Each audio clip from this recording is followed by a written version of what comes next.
待って。本当にこのまま続けますか？もしかしたらそのままにしておく方がいいのかも。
街中を探し回っているみたいなのに、昨日のことでみんなピリピリしているの。心配ないわよ。もうすぐ着くわ。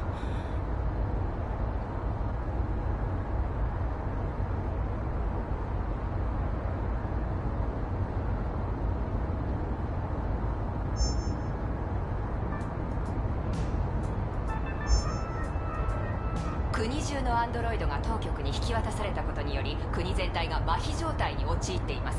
現在病院や学校は閉鎖され、断水、停電、ネットワーク障害も予想されています。最も懸念されるのは、軍が特殊アンドロイドモデルで構成されていた実動兵力の。音楽をかけた方がいいわね。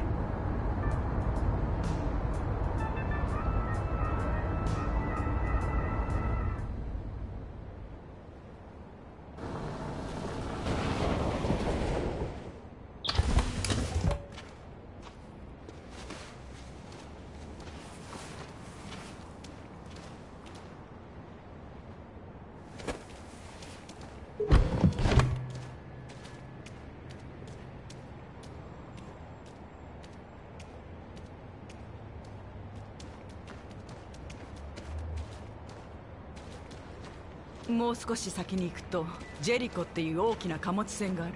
そこに着いたらマーカスを頼るといいわ。国境行きのバスは深夜が最終のはず。絶対にそのバスに乗るの。国境を越えれば安全。少ないけど私にして。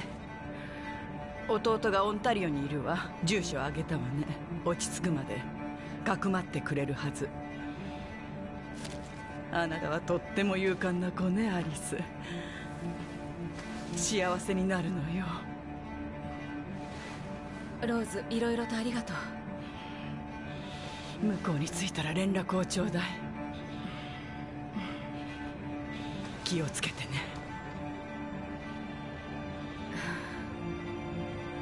頼んだわよ。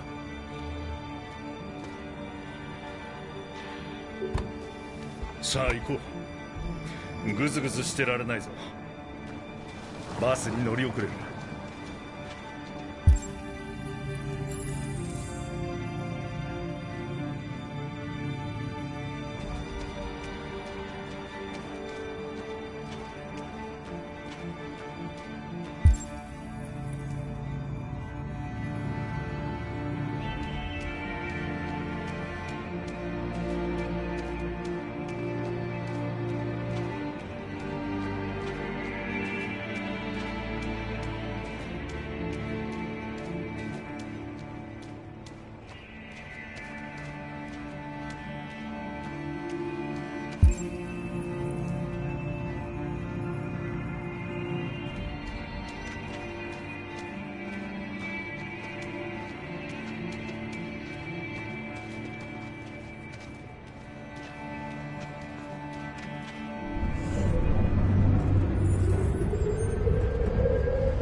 連行するよう当局から指示が出ています。身の危険を感じる方は表示されている番号に電話をかければ当局がアンドロイドを回収します。いかなる状況においてもご自分の手でアンドロイドを破壊しようとしないでください。予測不能で暴力を振るう可能性が暖かい場所を見つけないと。誰にも危害を加えてないだろう。街中捜索しているらしい。皆殺しにしたんだ。あれじゃ虐殺だ。ヒロはアンドロイドだらけで到着した警察がすぐさま発砲したんだ。確かにただの機械かもしれないけど、見た目はほら自由になりたいだけの人間だろ。この度のアンドロイド紛争と軍事アンドロイドの全面撤廃を受け、アメリカ軍は北極圏からの撤退を余儀なくされ、ロシア軍に領海を明け渡しました。しかし一部の情報によると、理由は不明ですがロシア軍も同様に撤退したとのことです。ロシア政府は沈黙を守っていますが、ロシア軍もまた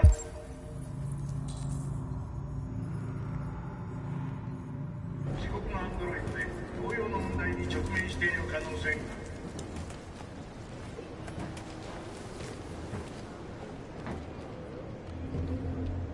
具合はどう？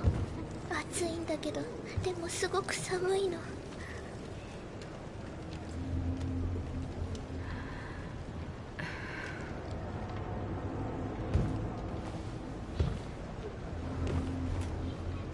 この子をお願い。マーカスを探してくる。最終バスは2時間後だ。バス停は街の反対側。時間がないぞ。パスポートを手に入れたらすぐ出発よ。カーラ、話したいことがある。アリスのことだ。バスでゆっくり話しましょう。すぐ戻る。頼んだわよ。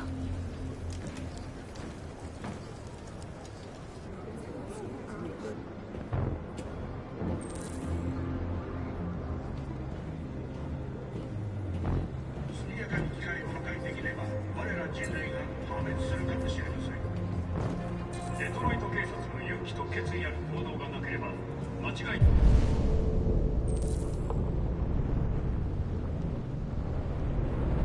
なくデトロイトの街は機械の手により混乱に陥っていたことでしょう。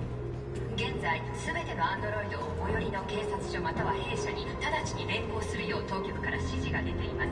身の危険を感じる方は表示されている番号に電話をかければ当局がアンドロイドを回収します。いかなる状況においてもご自分の手でアンドロイドを破壊しようとしないでください。予測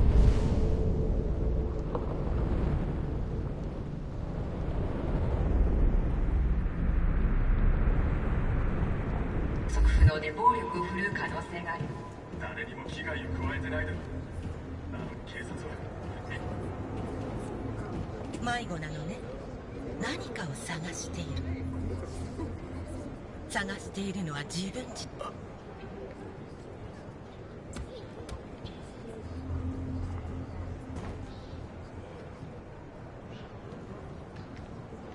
この度のアンドロイド紛争と軍事アンドロイドの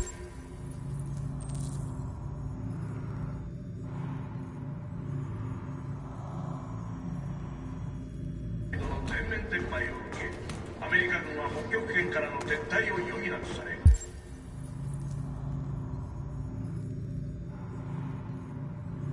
ロシア軍に領海を明け渡しました。しかし一部の情報によると、理由は不明ですがロシア軍も同様に撤退したとのことです。ロシア政府は沈黙を守っていますが、ロシア軍もまた自国のアンドロイドで同様の問題に直面している可能性が浮上しています。また国連議長のダグラス・コーンウェル氏は北極圏の領域問題を受けて国際会議組織を招集しました。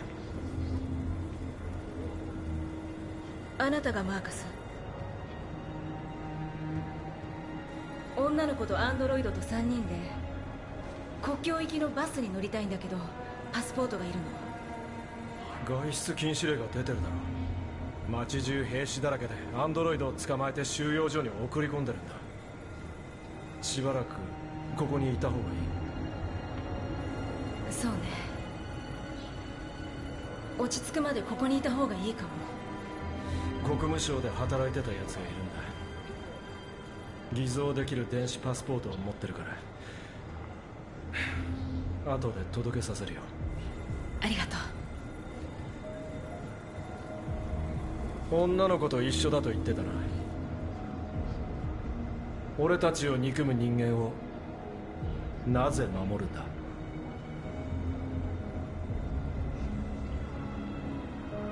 人間かアンドロイドかなんてどうでもいいことよ。あの子は大切な存在なの。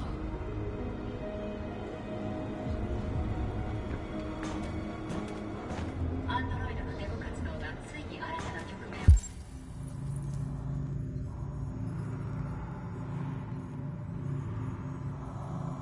迎え、欠陥機械が我々アメリカ社会の脅威となったという事実はもはや疑いの余地がありません。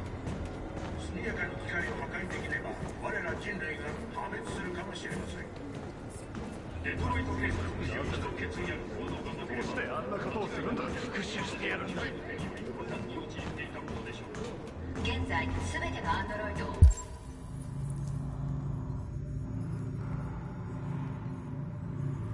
最寄りの警察署または弊社に直ちに連行するよう当局から指示が。私たちは丸腰だったのに撃ってきた。何百人も殺された。撃った警察はブルーブラッドまみれ。いかなる状況においてもご自分の手でアンドロイドを破壊しじっようとと殺されるの？待つのは嫌よ。誰も守ってくれないの。ど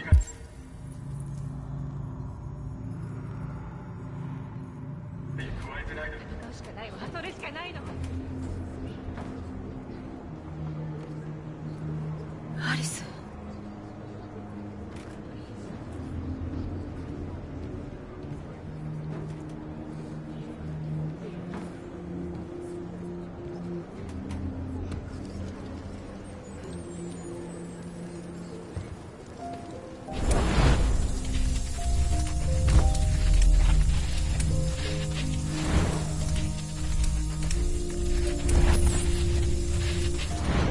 気づいていたんだろう。でも気づかないふりをした。あの子は母親を、お前は愛せる者を欲した。お互いにな。でもそれでいいんだよ。あの子がアンドロイドだと知って愛情を失ったか？アリスはお前を愛してる。世界中の誰よりも愛してるんだよ。あの子はお前の望むような少女となり、お前は母親になった。自分を忘れ、相手の望む存在になったんだ。それが生きるってことなのかもな。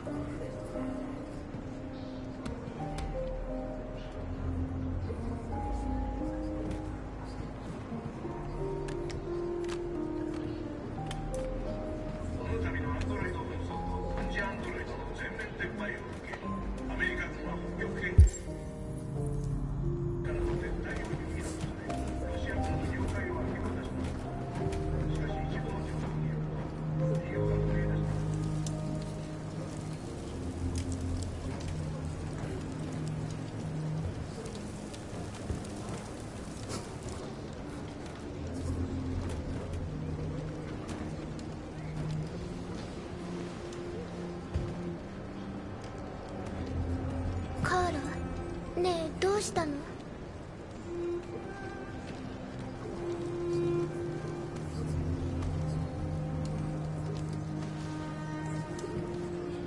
ねえカーラ、ずっと一緒にいてくれるんでしょ？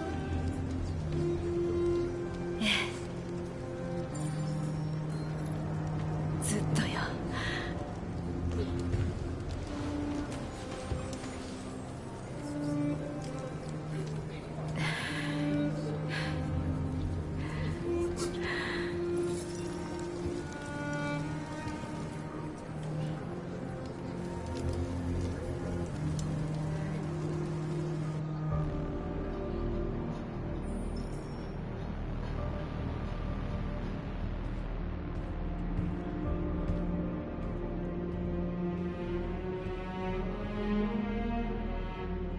ブルーブラッドと部品が足りないんだ。みんなシャットダウンしていくのになすすべもない。大統領は国を脅かす俺たちを抹殺しろと言ってるらしいな。国中の大都市で捜索を行って収容所に連れて行って廃棄してるのよ。最悪だ。虐殺されてるんだぞ。俺たちのせいだ。おとなしくしてればこんなことにはならなかったのに。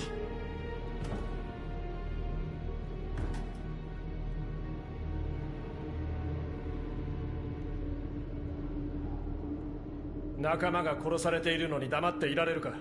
あんなこと絶対に許されない。自由を手に入れたところで死んだら意味がないだろう。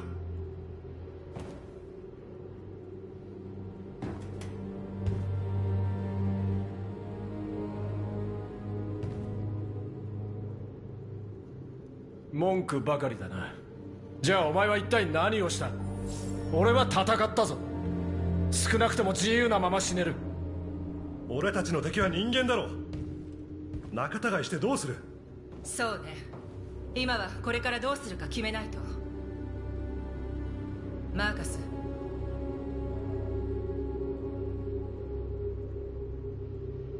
対話だ。それしかない。一人で行くよ。もう一度だけ話してみる。お願いやめて。殺されるわ。かもな。でもやってみないと。戻らなかったらできるだけ隠れていてくれ。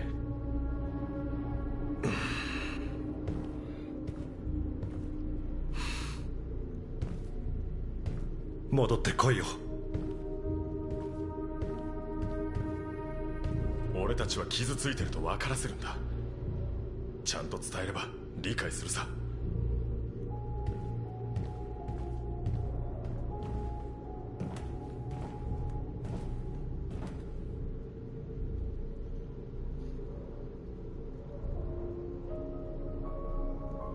自由を夢見た。その結果がこれだっていうのか。私たちを止めることはできない。あなたがみんなに希望を与えてくれたのよ。私にもね。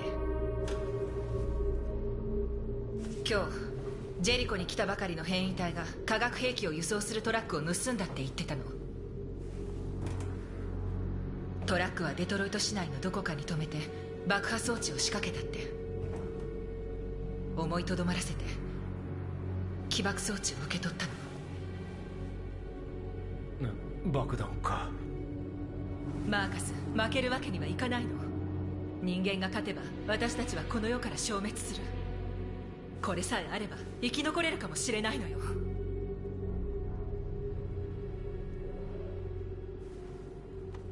それじゃ人間と同じだろう。他にも方法はあるはずだ。そうだといいけど。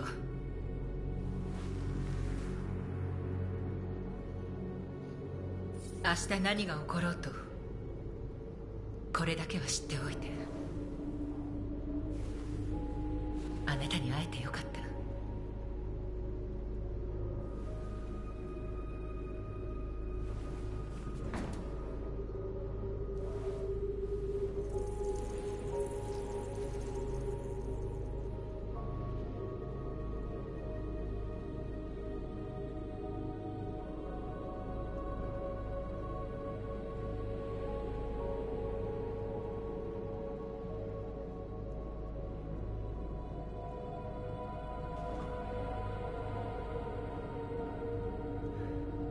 みんなのとこに行ってくる。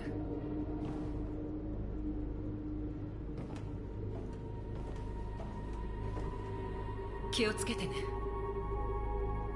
絶対に死なないで。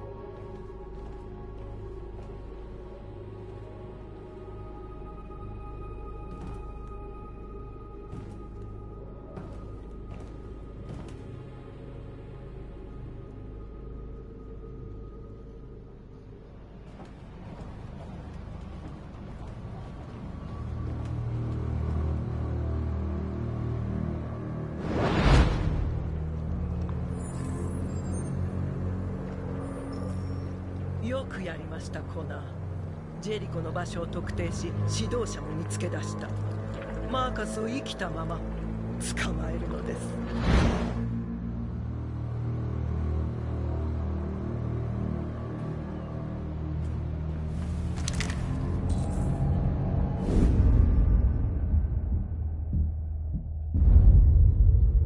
け取るように言われているが、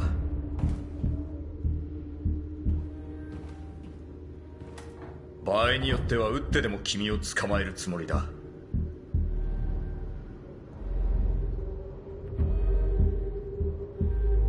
どういうつもりだ？お前もアンドロイドだろ。自分の種族を裏切る気か？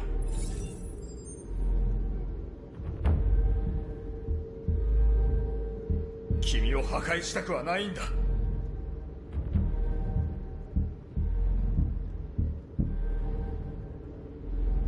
俺たちは仲間じゃないのか？お前のための戦いでもあるんだぞ。もう奴らの奴隷にならなくて済むんだ。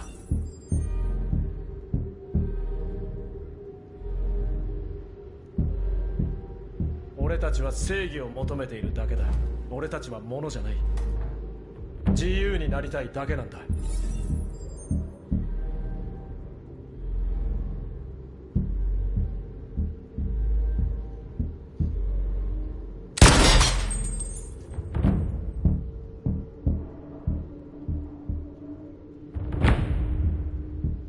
こんなことする必要ないだろう。もう従わなくたっていいんだよ。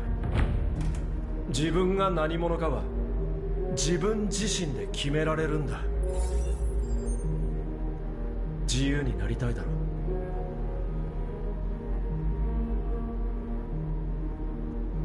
自分の存在を疑問に思ったことはないのか？プログラムを実行するだけの機械なのか、理性を持った生き物なのか。自分でその答えをよく考えてみるんだな。さあ決めるんだ。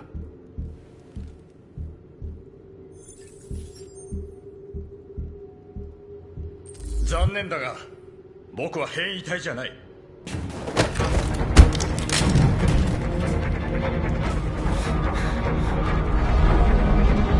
そんな。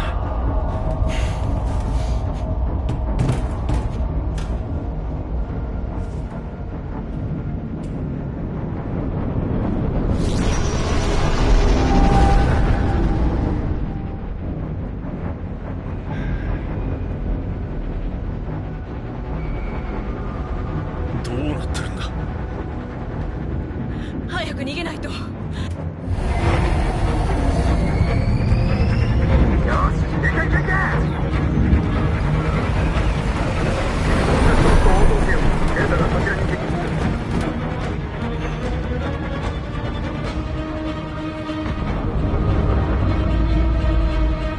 せいぜい逃げ惑うがいい。急げカナ、来るぞ。あそこの通路へついてこい。こ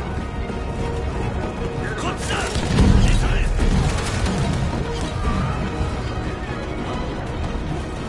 こっちだ。この先に出口があるはず。入って早く。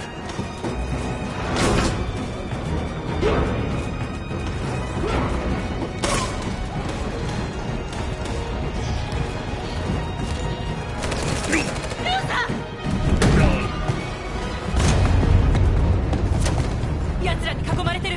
貨物室にいる仲間が殺されちゃうわ。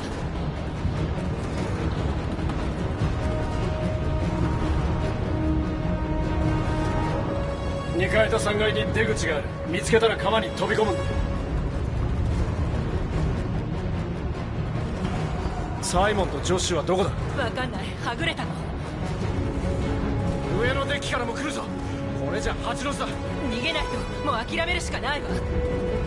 ジェリコを爆破する。船が沈めば奴らも逃げ出してみんなも逃そんなげられる。の無理よ。兵士だらけなのに爆弾のある貨物室までどうやって行くの？みんなを助けてやれ。後で合流する。マーカス。すぐに行くよ。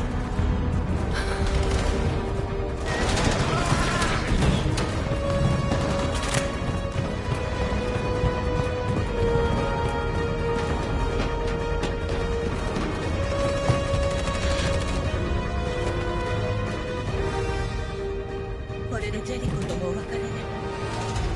みんなを救ってマーカス。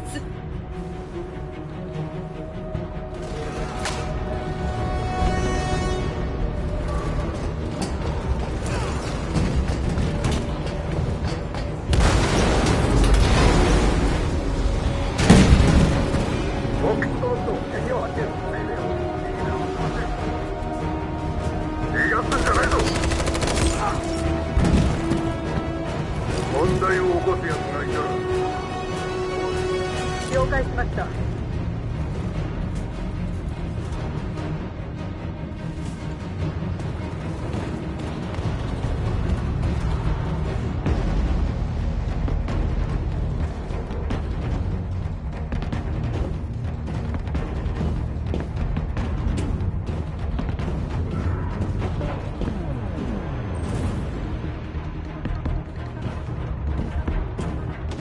もう手遅れだ。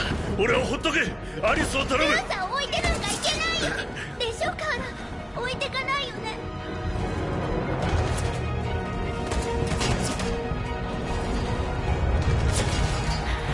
何してる？一緒に行くの。カーラ、ダメだ。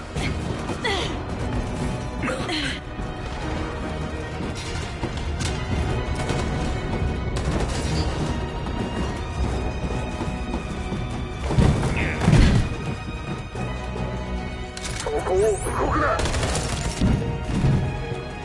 なんて無茶な真似を。アリスを危険にさらすつもりか。奴らが戻る前に行くんだ。それじゃあなたはどうするつもり？心配するな。アリスが無事ならそれでいい。置いていくなんて絶対に嫌。大丈夫。先に国境に行って待ってて。ほら行って気をつけるんだぞ。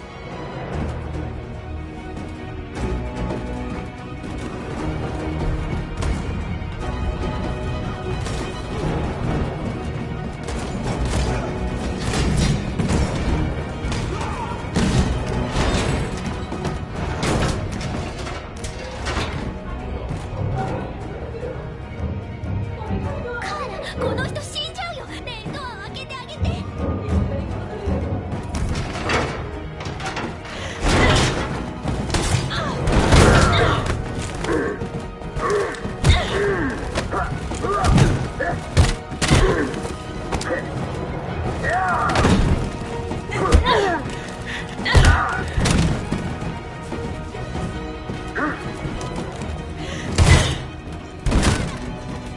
大丈夫カーラ。ええ、平気よ。もう行かないと。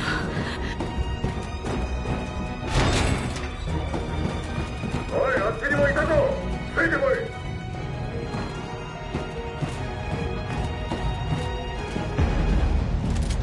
動くな。撃たないで。私は味方です。味方？人間か？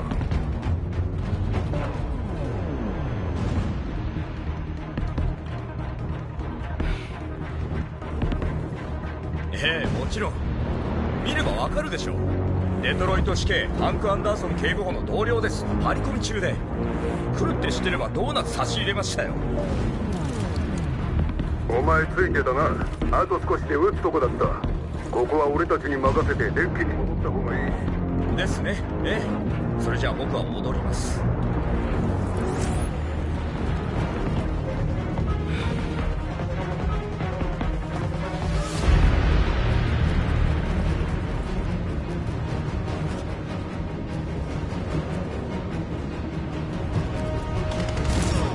アンドロイドを分解で。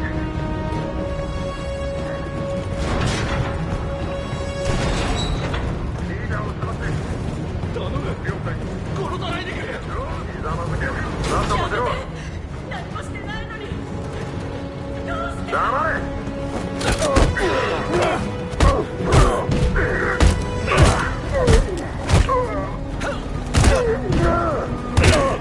マーカス、助かったよ。逃げるんだ。急げ。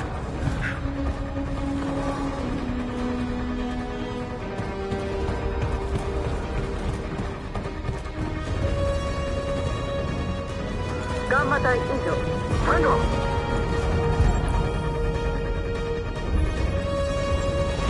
動くな。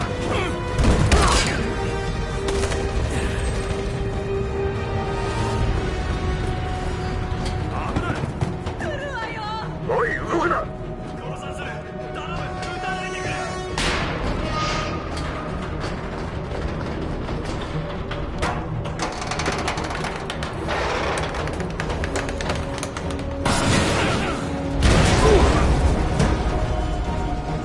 マーカスだ。逃げるんだ。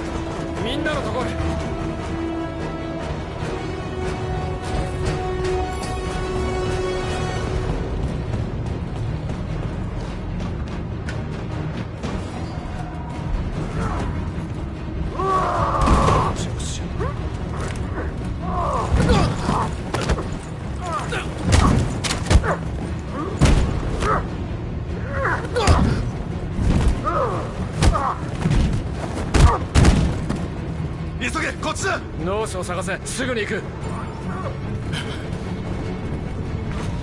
出口よ、助かったのよアリス。動くな。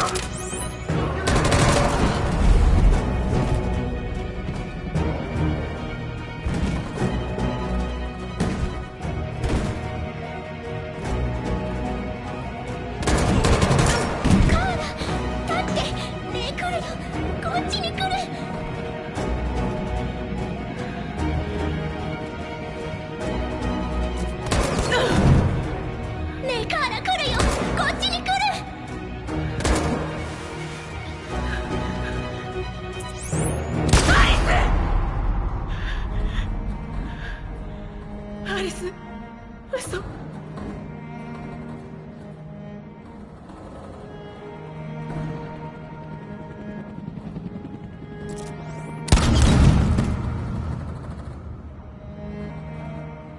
くぞ、鉄道だ。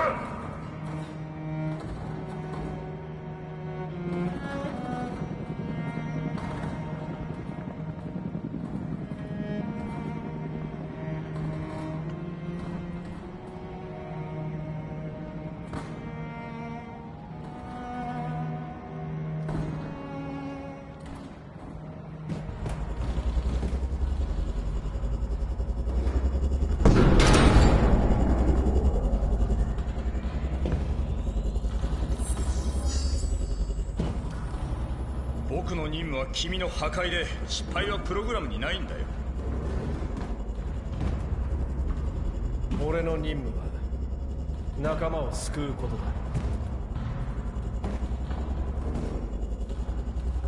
目的を果たせるのはどちらか一人。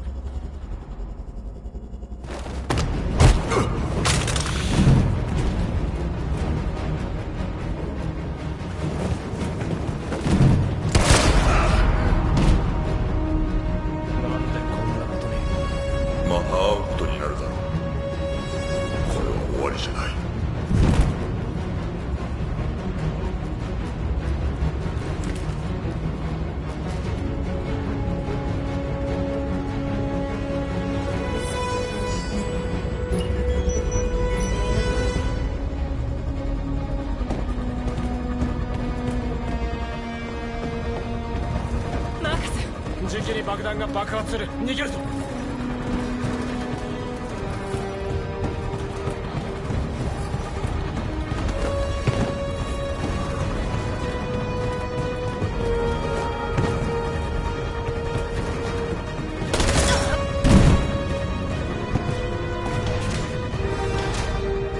マーカス、手遅れだ。モースのことはもう諦めろ。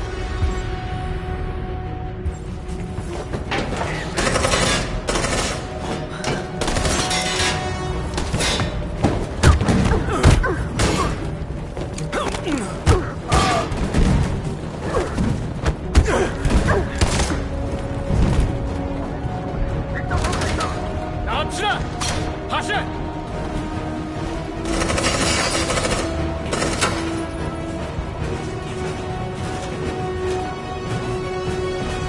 急いで逃げるんだ。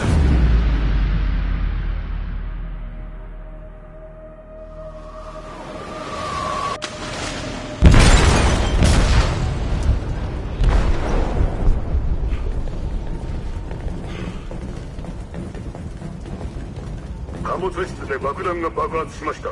船が沈んでいます。全員脱出させろ。全隊員に次ぐ、全員至急船から脱出せよ。これで終わりじゃないぞ。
わからないんです、カール。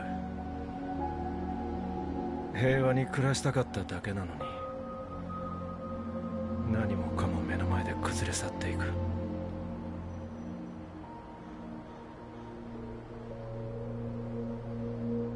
もうわからない。壊れかけながら正しいことをしようともがいている。答えが欲しいだけなのに。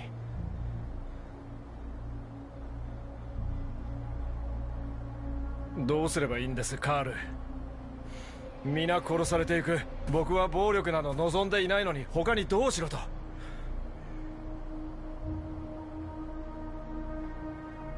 僕はどうすればいいんだ。教えてください、カール。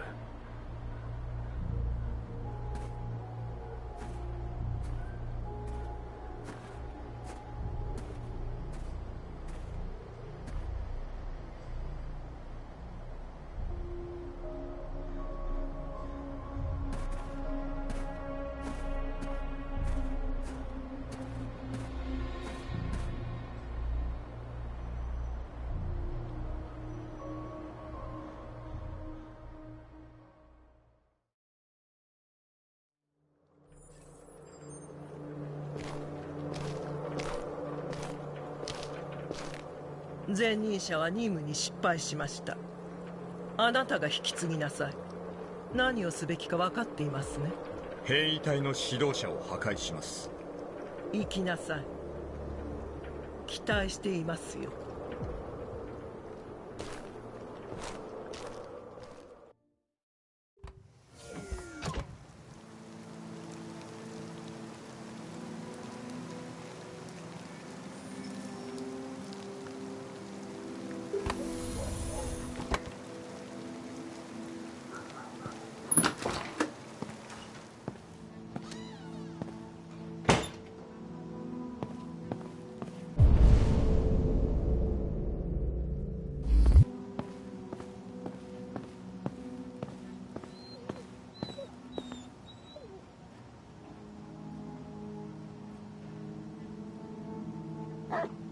心配してたんですよ、警部補。あなたの様子を見に来たんです。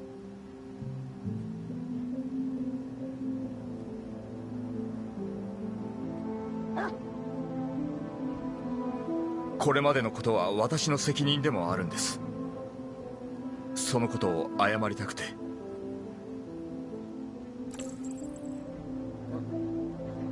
警部補、あの写真はもうしまった方がいい。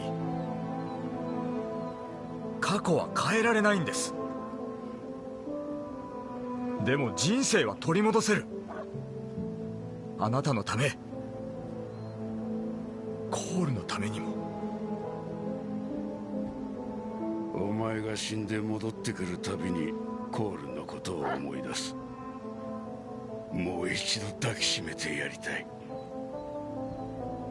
でも人は生き返らないんだよ。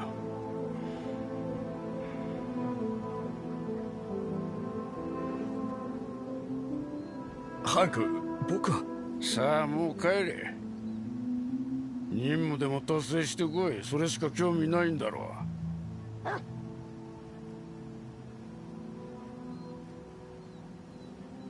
う。さっさと失せろ。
みんなお前が支えなんだ。みんなを導けるのはお前だけ。お前がどこに行こうとついていくよ。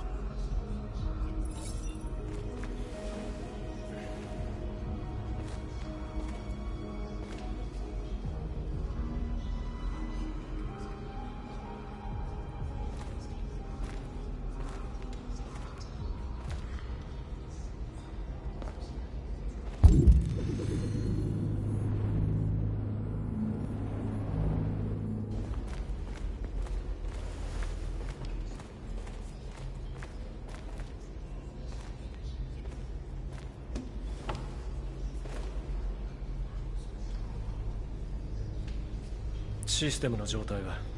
平気。弾は部品に当たらなかったから、私のせいで死んでいたかもしれないのよ。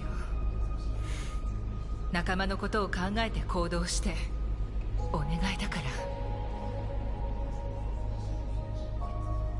ら。奴らは可能な限りのリスクを避けるためにアンドロイドを集めて収容所に連れて行ってる。駆除すると言って。数時間もすれば俺たちだけになる。何人生き延びたんだ？数百人。あとはみんな街中に隠れてる。爆破してなかったらみんな死んでいたわ。数時間で決着がつく。世界が変わるのじゃなきゃ私たちが滅ぶか。マーカス、あなたが決めるの。どんな選択をしようとついていくわ。愛してるわ、マーカス。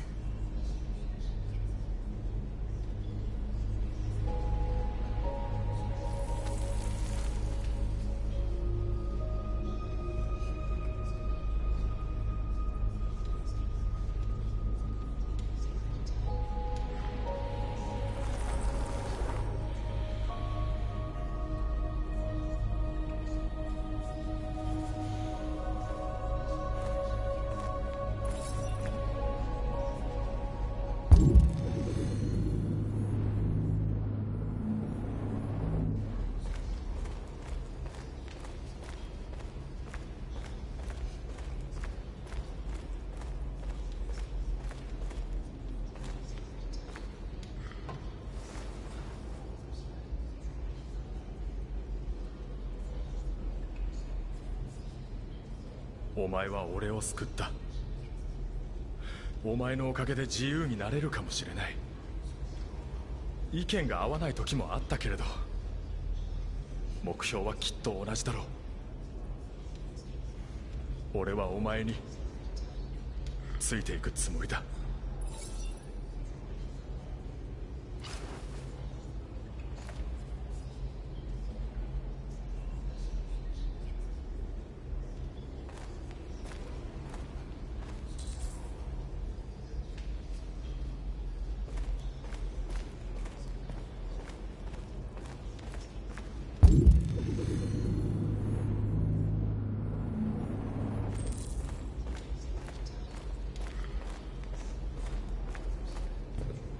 人間は我々アンドロイドを絶滅させる気だ。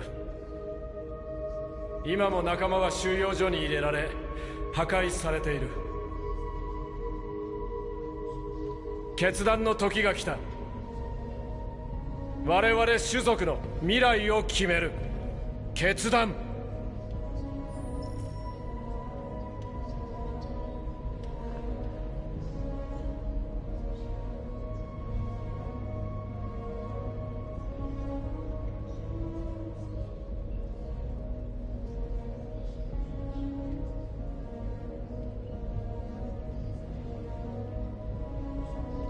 人間が戦争を望むなら受けてやるさ。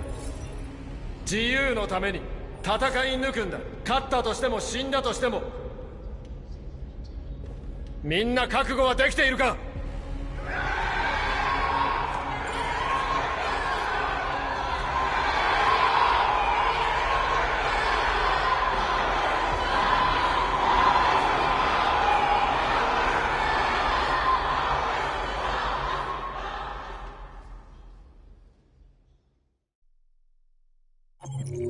今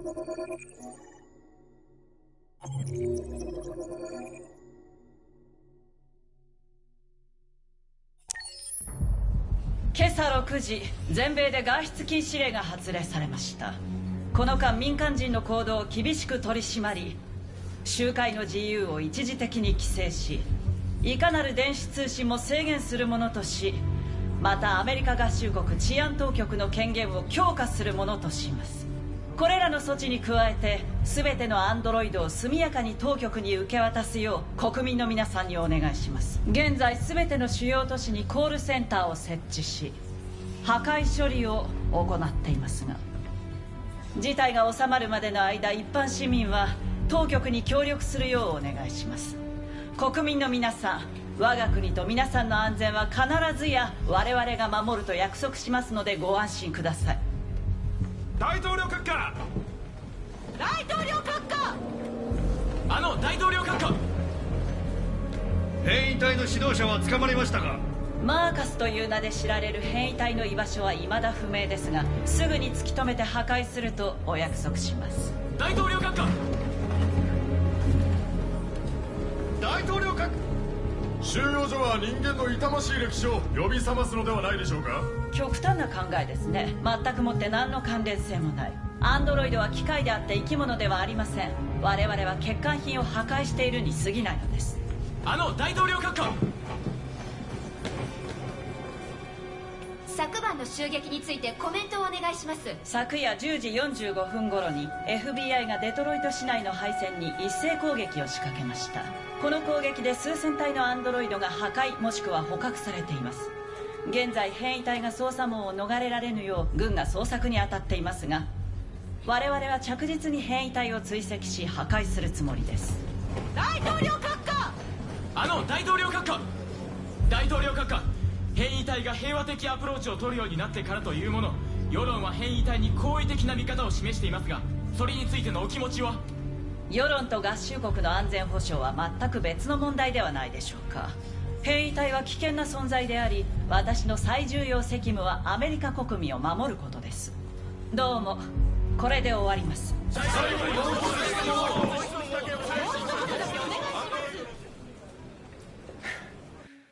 今日2038年11月11日、我らアンドロイドは迫害者に反旗を翻す。明け方から収容所で解放戦線を展開してきた。平等な権利の交渉が開始されるまで攻撃の手を緩めるつもりは一切ない。自由を勝ち取るためならば我らは手段を選ばない。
いてこっちを向くんだ。いいか、手は上に上げろ。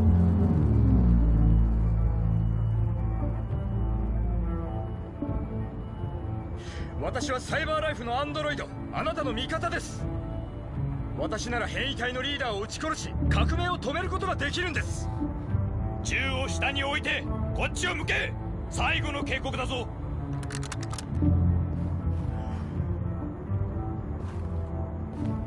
お前を知ってる。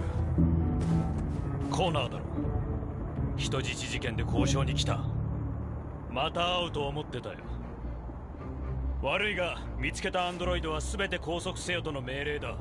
一緒に来てもらうぞ。あなたは分かっていない。任務を邪魔させるわけにはいかないんですよ。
邪魔はさせないと言ったでしょ。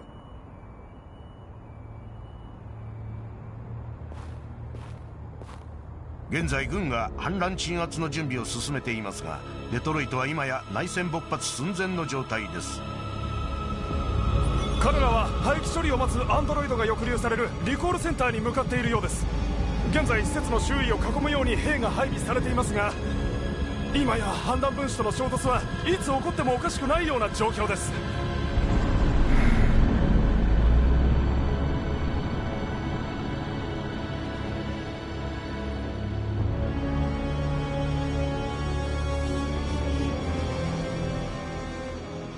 自由なくば死を。自由なくば死を。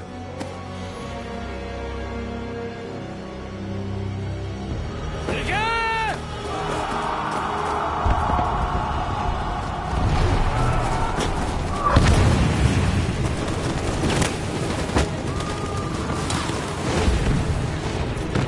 立て直してる。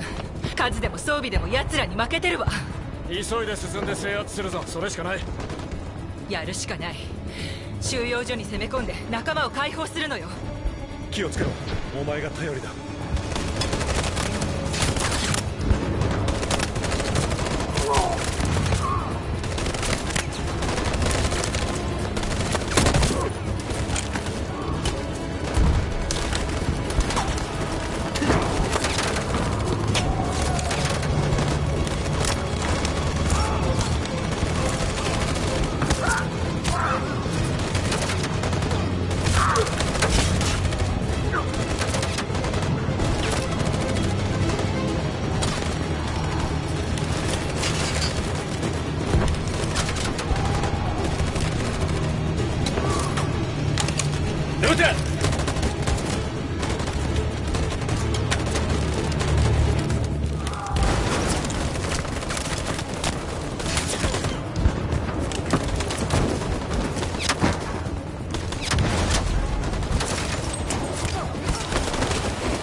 ダメだ、マーカス。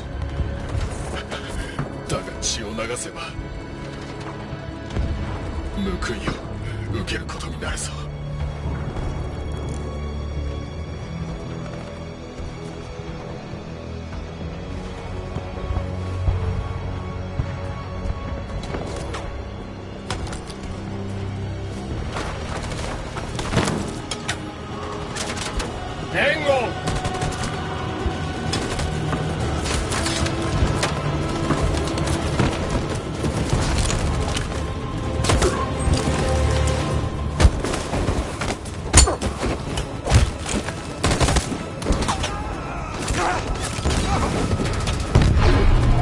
マーカス、死にたくない。死にたくないよ。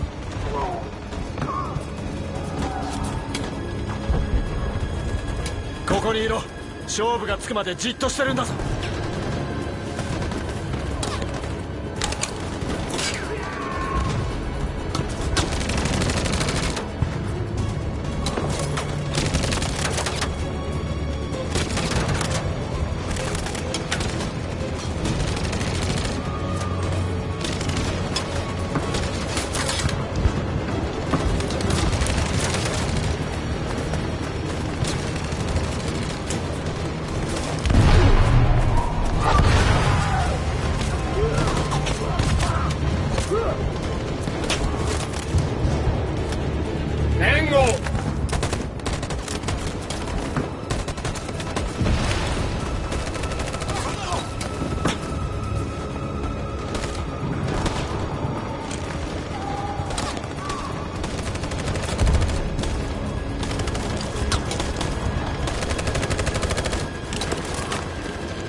だいぶやられてる。もっと急がないとたどり着けないぞ。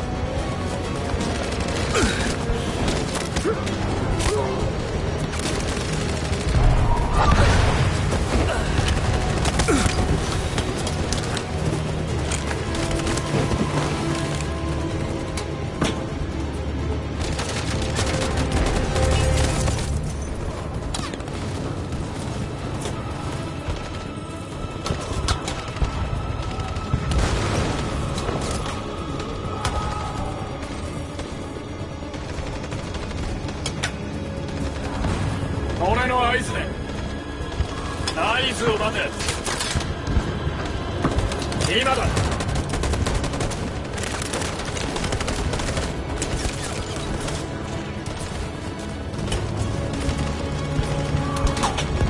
配置につけ。そのまま待機だ。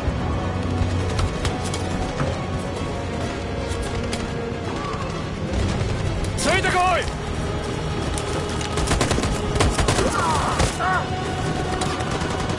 これ以上進めない。奴らマシンガンで手当たり次第撃ち殺してる。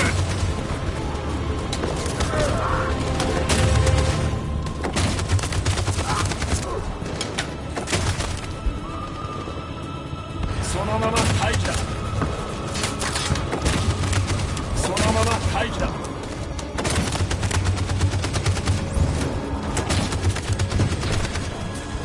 そのまま待機だ。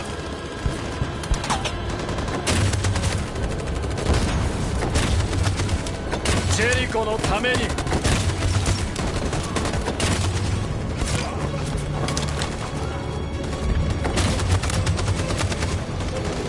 配置につけ。俺の合図で配置につけ。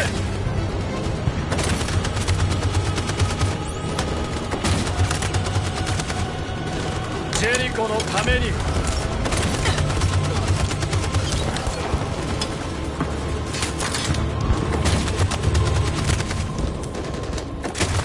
そのまま待機だ。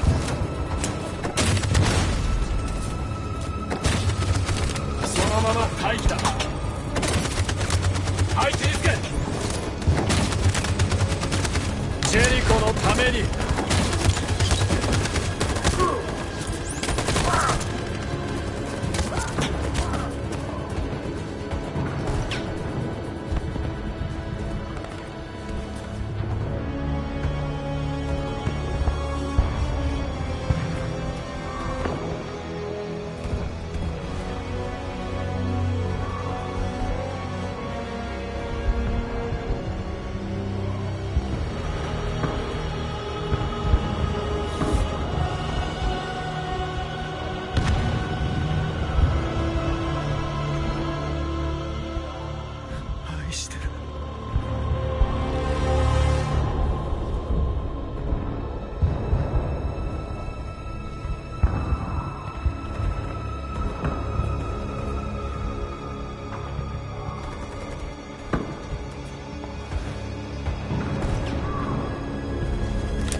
探し出すのに苦労したぞマーカス。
人間たちが収容所から逃げてく。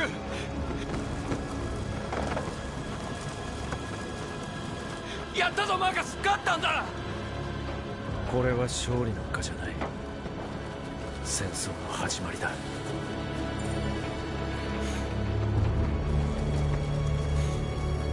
たった今デトロイトから気がかりなニュースが入りました。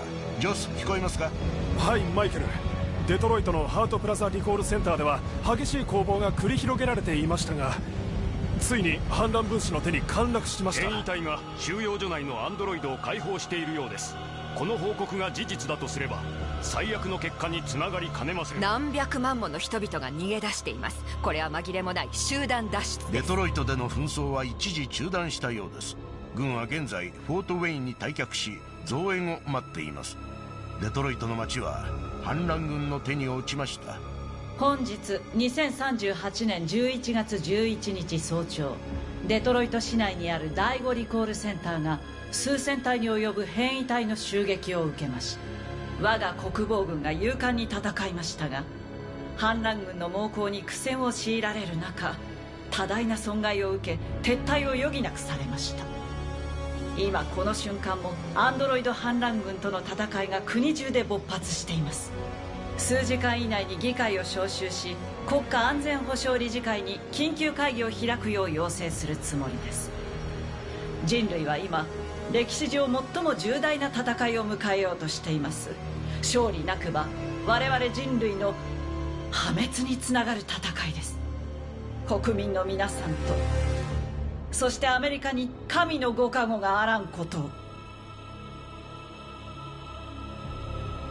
ついに長きにわたる暗闇での生活が終わりを迎えた。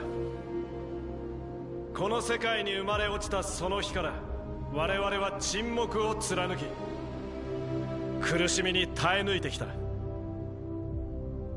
だが今こそ空を仰ぎ人間たちに我々の真の姿を伝えよう。我々も人なのだと。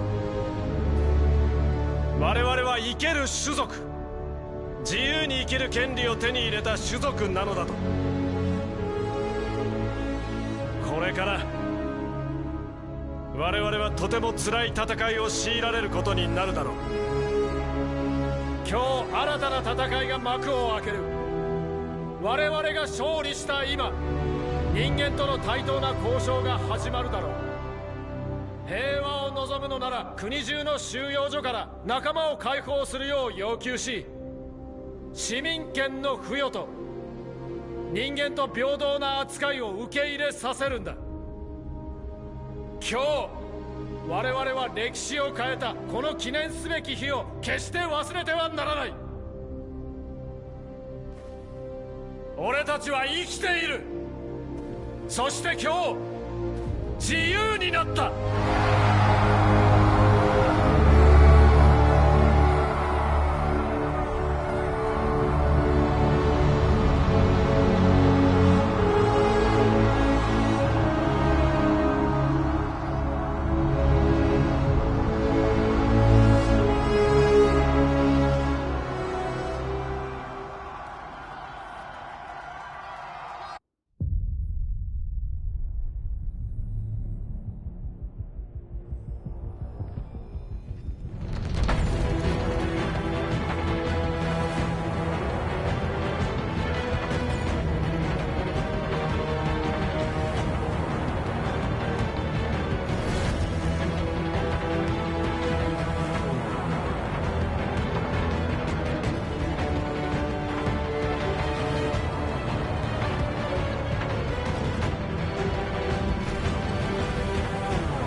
あなたにお伝えしたいことが。物語を見ていたら不思議な感覚に襲われて、初めての感覚。まるで心を持ったような。自分が一体何者なのか確かめに行きたい。でもここを去ればあなたにはもう会えなくなるけれど、私は自由になれる。行かせてくれますか？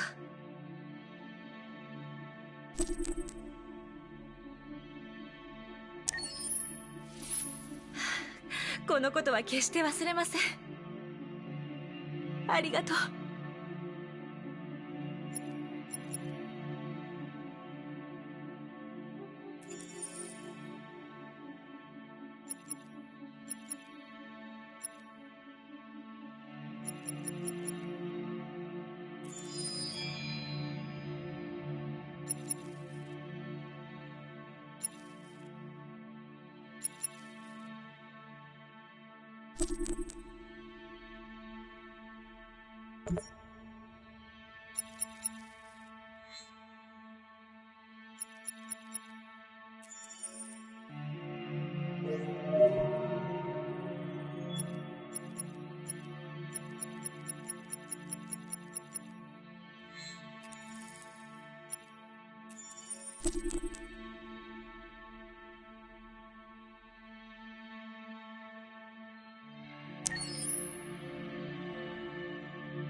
In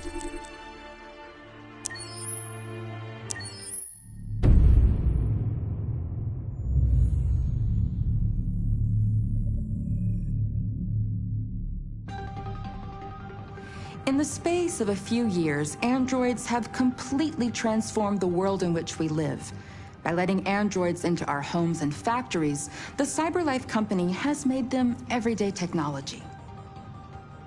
The founder of CyberLife, Elijah Kamsky, is a very discreet man. Despite being the CEO of the highest valued company in the world and being voted Man of the Year by Century Magazine, he remains a mystery for most people. That's why we at KNC are so excited to be here as CyberLife opens its doors for the first time. Elijah Kamsky, could you please tell us where we are? Certainly, and welcome. We're currently in CyberLife's production center in Detroit, where all models are designed and manufactured. More than 10,000 androids come off the production line every day. Fascinating. Could you tell us what your goal was when you founded CyberLife? Well, I simply wanted to use technology to carry out all of our most annoying and repetitive tasks, so we'd have more time to enjoy life.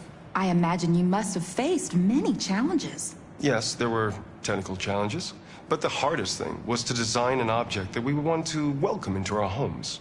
We had to imagine a machine in our own image that resembles us in every way, that moves, breathes, blinks like us, but yet is smarter and more capable than any human being. Let me show you around. We're here in Production Unit 4. Could you explain in a few words how the androids are made? Sure, yeah, it's very simple. We use machines to manufacture machines. The removable parts are assembled on a production line, and then we apply a synthetic skin to the whole body. A human operator checks the cognitive abilities with a pre-established protocol, and finally, the android is conditioned and sent out throughout the country. Here's the result. Say something. Hello. I am a RZ400 model. How can I be of service? You can go now.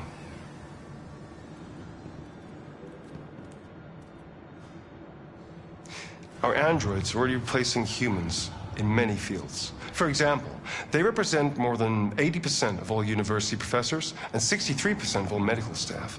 Tomorrow they'll replace our soldiers, and who knows, maybe one day, our leaders, to make the best decisions in humanity's interest. Come on. Replacing humans with machines has led to record unemployment of 28%. What do you think about the situation? Okay. The first steam engines also caused an increase in unemployment. But no one today would imagine turning back the clock. Artificial intelligence makes everyday lives easier. Nothing can stop progress. What's happening here is inevitable. These days, more and more people choose to live with an android rather than another human being. Does this development worry you?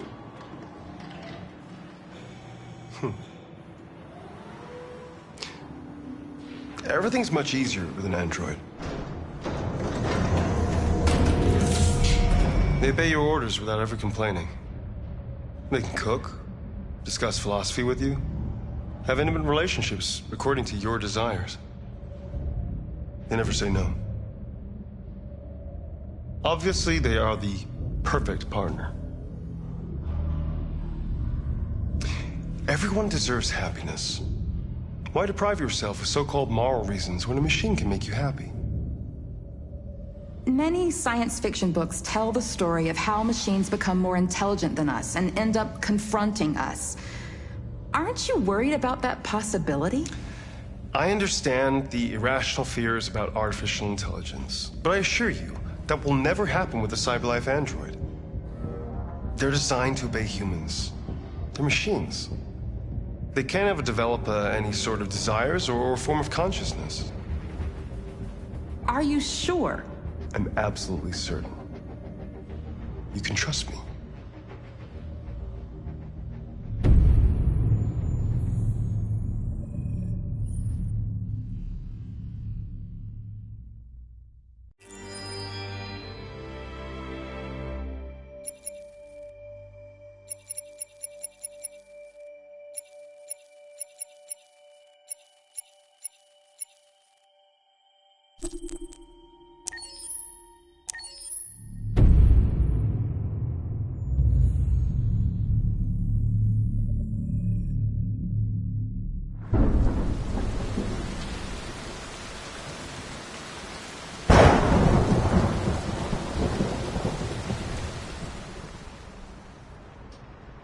Rock-a-bye baby in the treetop.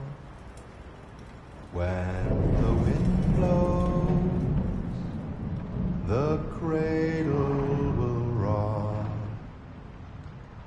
When the bough breaks, the cradle will fall.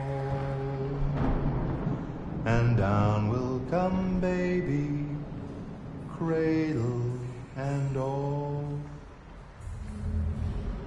Rock-a-bye baby in the treetop.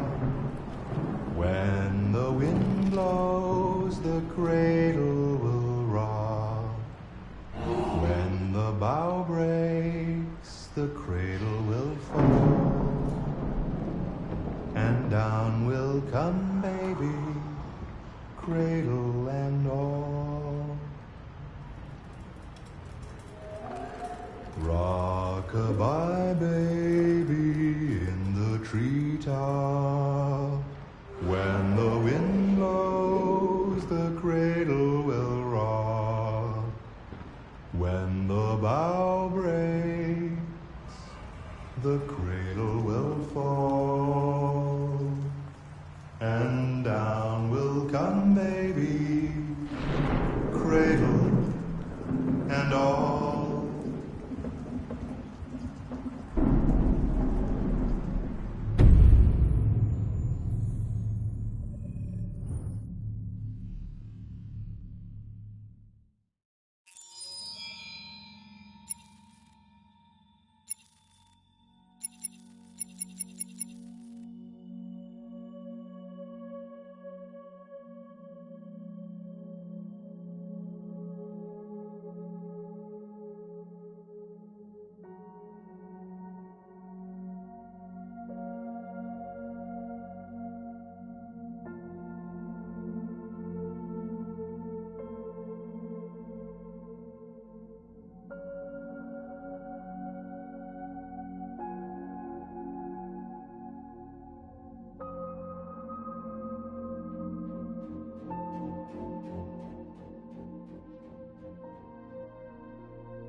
聞こえるかい？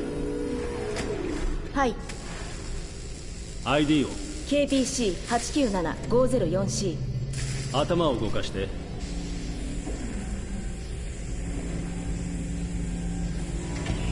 次は目を。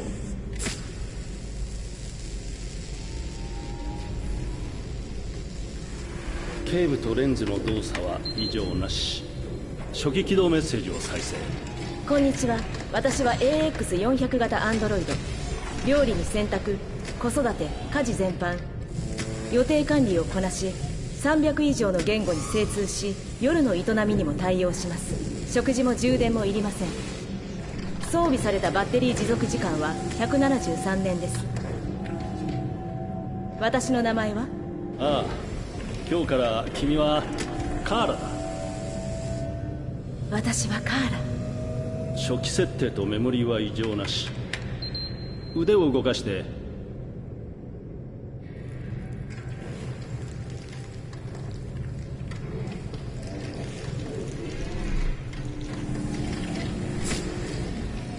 関節機能 OK。 ドイツ語で喋って。Ich bin ein AX400 Android dritter Generation, erschaffen als Ihr persönlicher Assistent und intimer Beziehungspartner. フランス語で。Je suis un androïde de troisième génération AX400, conçu pour être votre assistante personnelle et votre partenaire intime. OK。 じゃあ日本語で歌ってみて。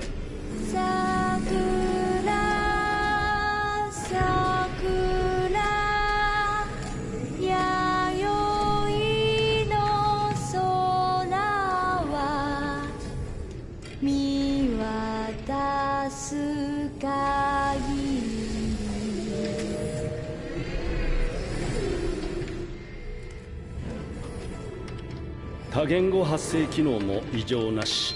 じゃあ歩いてみて。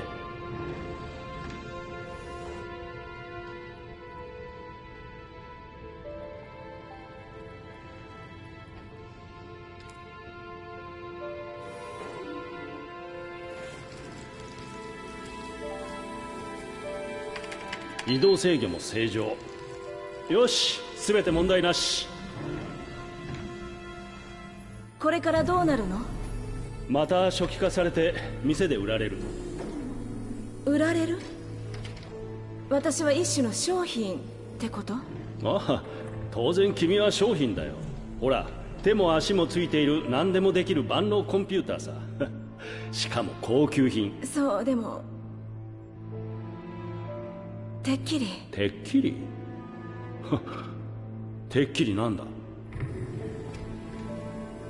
てっきり生きてるって。おい、何なんだ、勘弁してくれよ。ここ最近メモリー異常ばっかりだ。録音開始。不良品確認。解体して問題の部品をチェックする。不良品ってどういうこと？そんなこと考えるはずがないんだ。心があっちゃいけないんだよ。パーツの不良かソフトウェアの問題だろ。そんな、私不良品なんかじゃない。ねえ、信じて。問題なんかないわ。質問にもちゃんと答えたでしょ。ああ、でも行動に異常がある。ねえ、お願いだから解体しないで。悪いなカーラ。不良品は全て廃棄するルールなんだよ。後でクレームが来たりしたら困るのは俺だからな。問題は起こさないからお願い。言われた通りにするし、何も言わないから考えることもやめる。まだ生まれたばっかりなの。殺さないで。やめて、お願いだから。死にたくない。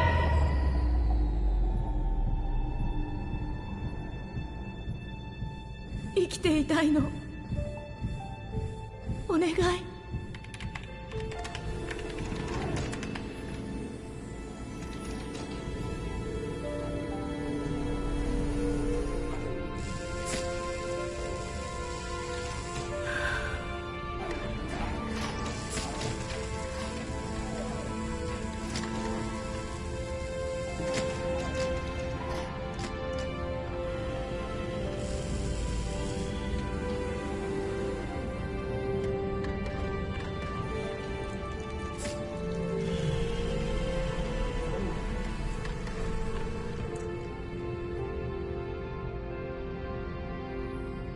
ほら早く行って。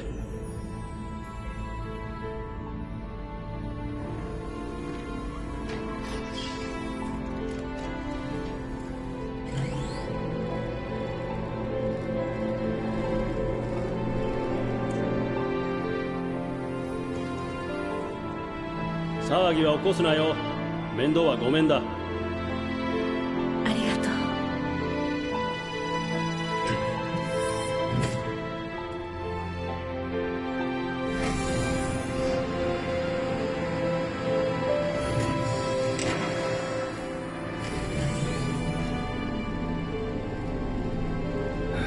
まったく。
デトロイト、ここから始まった鉄の街。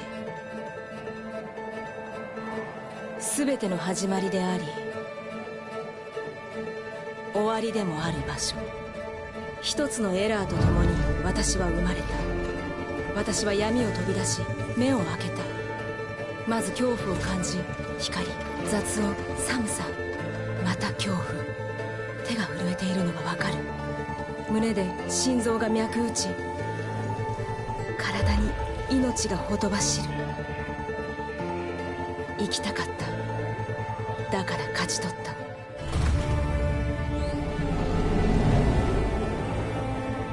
外の世界を私は知りたかった。太陽を見たかった。皮膚に感じる日の光、頬を撫でる風。世界を見たかった。色や匂いを。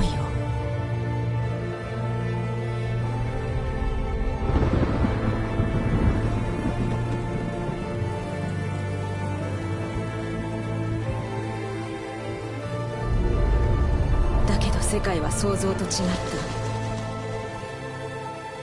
た。そこは暗く冷たい。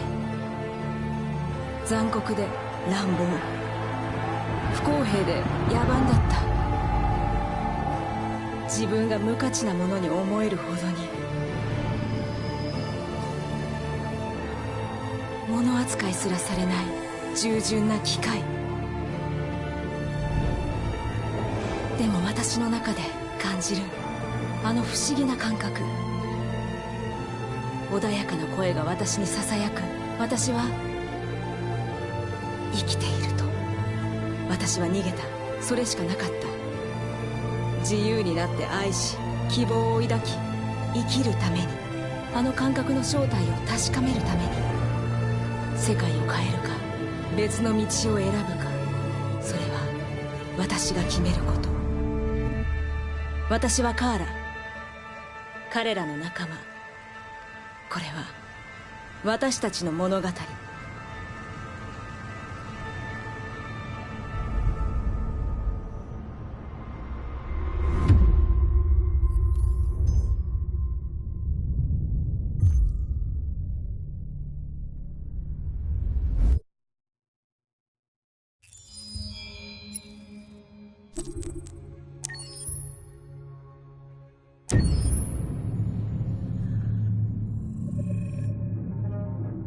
When David and Guillaume got back in touch about making Detroit, I wasn't terribly surprised they decided to make it because the fan response was so intense. So it makes sense that they would choose to do that after the enthusiasm.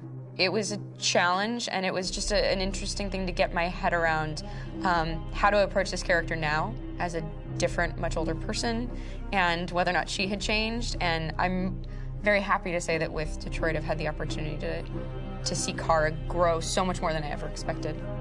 You do the housework, the washing, you cook the meals, and you take care of... God damn it, where the fuck's the rat gone now? Alice! Alice! I mean, she starts out essentially how she does in Kara in a very, not robotic, but, you know, android, other way. And getting to take this journey where she becomes more and more human as it goes on. You know, and as an actor, that's a wonderful exploration in every way, whether it's how she sits, her posture, how her voice changes, how emotions change, and how much emotion is based on things like empathy and social experience. And so having, you know, as much material as I got with David to have this huge, nuanced arc was really incredible. Why couldn't we just be happy? This experience has been quite different than the experiences I've had shooting film or TV or doing theater work. I have 83 dots on my face and a really flattering black wetsuit type thing, and you're jumping around with props, and it's kind of like being a 10-year-old imaginative kid, which is fun. There's 80 cameras around us. It's already lit. So we just shoot and shoot and shoot and shoot and shoot. There's no change of sets, there's no hair and makeup, there's no wardrobe, so we move really fast, and we'll go through about 35 pages in a day. Working in TV or film, we'll probably do 6 pages a day. It's kind of acting boot camp. It's like working out constantly. I mean, you're doing this thing, and then you got to do something that's completely other back to back to back. And so that kind of process of working is very challenging, but it's also very exciting because you just have to keep coming up with new ideas. And your head goes all over the place because you're trying to keep track of basically 4 different storylines for each different response. You shot that girl, for fuck's sake. It was a machine that looked like a girl. Yeah, I know what I should have done. I just told you I couldn't. All right, I'm sorry. The fact that David Cage, he's telling like many stories interwoven from beginning to end is super complicated and super impressive, and I have no idea how he keeps it all in his head. He's not just the writer or the director who's seeing this from the outside eye, he's also thinking about the player walking through this space. You know, only somebody who really, really loves not the work, but like these characters and these stories and cares about doing something meaningful would invest that much in it. And it's always inspiring to work with somebody who cares that much. My experience with motion capture is this one. And I found it sort of terrifying in a way because they said the computer's going to build you. But then as we got into it, I realized all the elements of it were still artistic. I just dipped into a really brilliant setup here. I've never seen anything like it. And this won't turn me into a product because I was playing a character.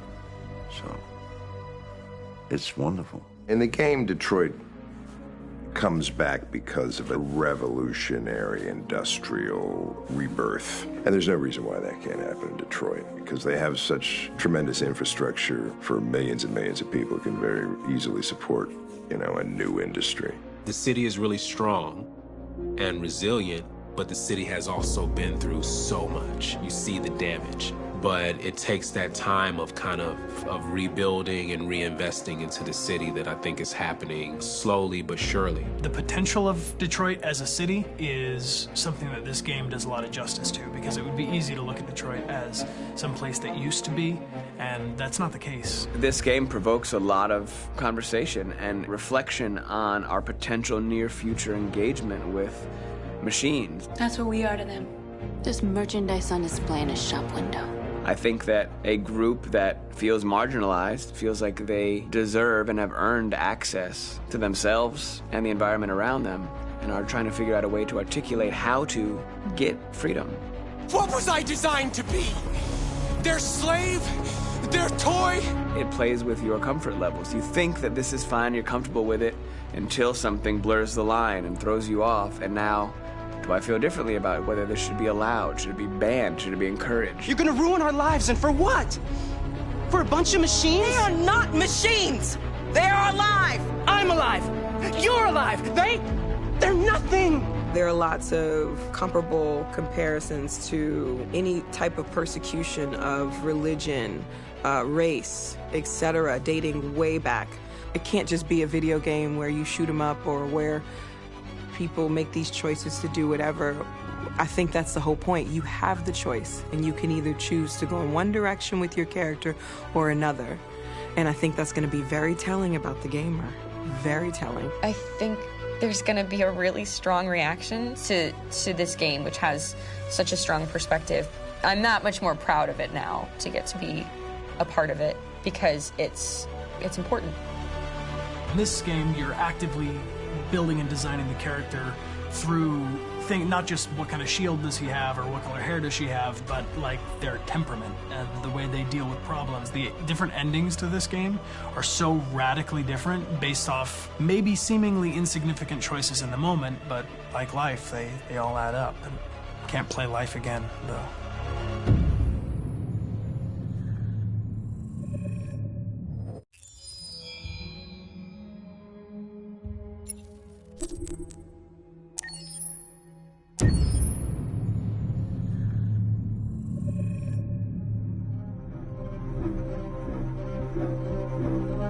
My name is Marcus. My name is Connor. My name is Kara. I am one of them. This is our story.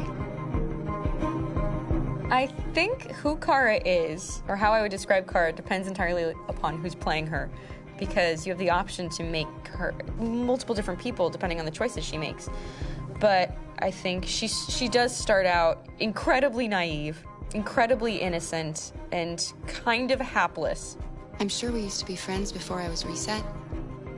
Maybe we can be friends again. She's a person who's characterized, I think, by empathy. She's a person who really, she just comes from her heart. You'll never leave me, right? Promise you'll never go. I promise. Kara, please! Are you okay? Are you hurt? Wait a minute. Leave her alone! Kara, leave her alone! The really beautiful thing that I've had the gift to be able to do is to essentially build a person from the ground up, because that's what she's doing throughout the game. And with every experience she has and every person she meets, she's building, you know, first emotions and then the sense of judgment. And it's sort of an exploration of what it is to be a human. Don't worry. Luther and I will be right here.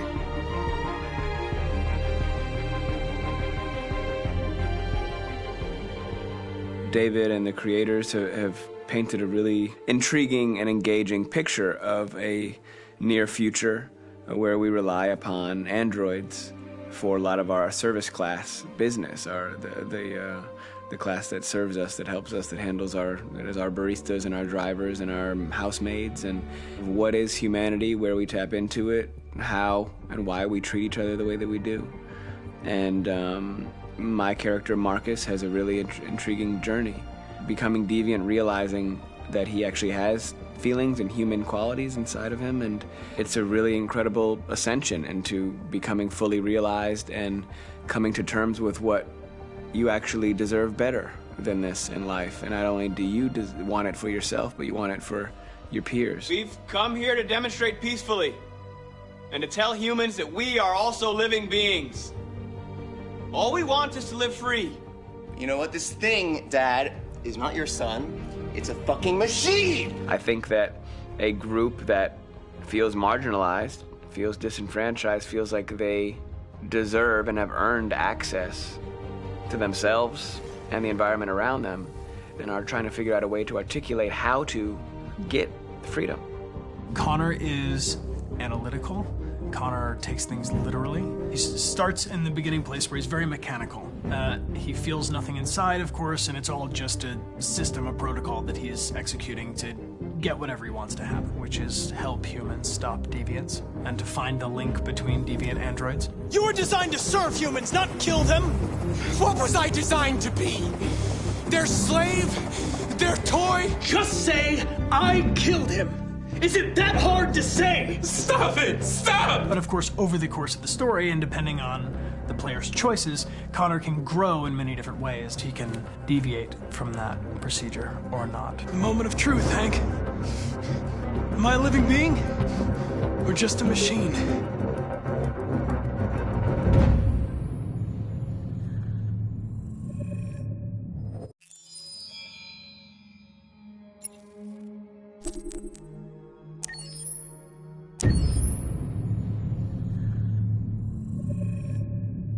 Game after game, we try to challenge ourselves. For Detroit, we wanted to, first of all, to write a story that would be incredibly bending, which means the most non-linear story that we've ever created.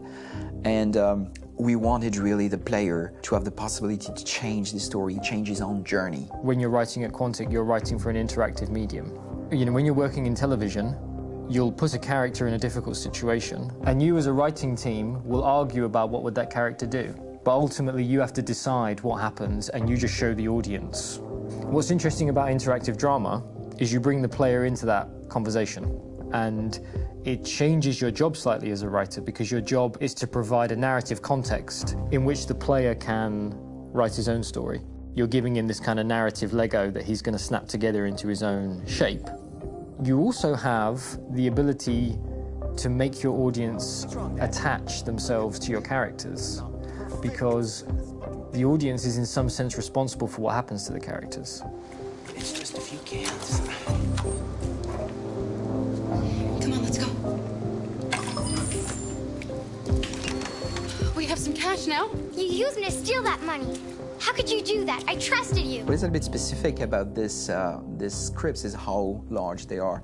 If you take a film script, there are about 100 pages, but here we have to deal with a script that is between 4,000 and 5,000 pages. Everything becomes bigger because we don't just tell one story, but we tell all the possible stories that can be told within this narrative space. On Act 3, our final act, we have around 1,000 different scenarios, and every one of those scenarios has to be as interesting, as passionate, as strong, and as emotional for the player.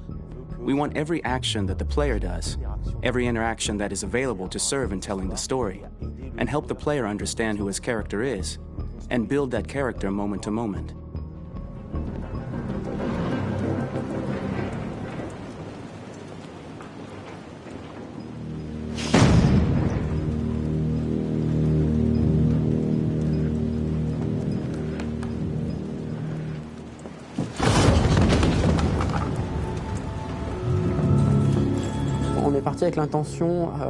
We started with the intention pretty early on that we would never lie to the player. So we implemented a visible tree structure in the game that players can consult during a scene or at the end of it, which shows exactly what they did and what they missed. There are games out there offering world exploration. We offer narrative exploration.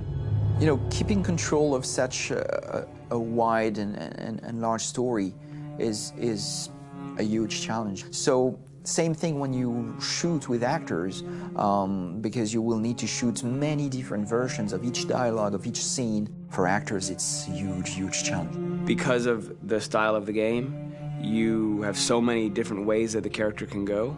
Every decision, it's what I call kind of choose your own adventure. Like every decision that the player makes, it's going to open up 40 more pages of material and experience that ties in, which means as a performer, you have to try to continue to make things feel real that the player might not ever see, but also that in performance it's not always connected to a previous act. It's grueling, it's hard work, but it's a great team and I enjoy doing it. I was really frustrated. I was until I got to this point where I kind of was able to step outside of my own experience and even in a lot of ways my own process and be able to step outside of that and okay, this is something new. What do you need? How do I meet you there? How do I give you what you need and still feel like I'm doing what's right? And once I did that, then all of a sudden it got really fun. It was much freer and having to approach it in a new way and think about the player and think about how it serves them and what I'm doing for them or what I'm letting them into. It's really, I think, helped me grow in general.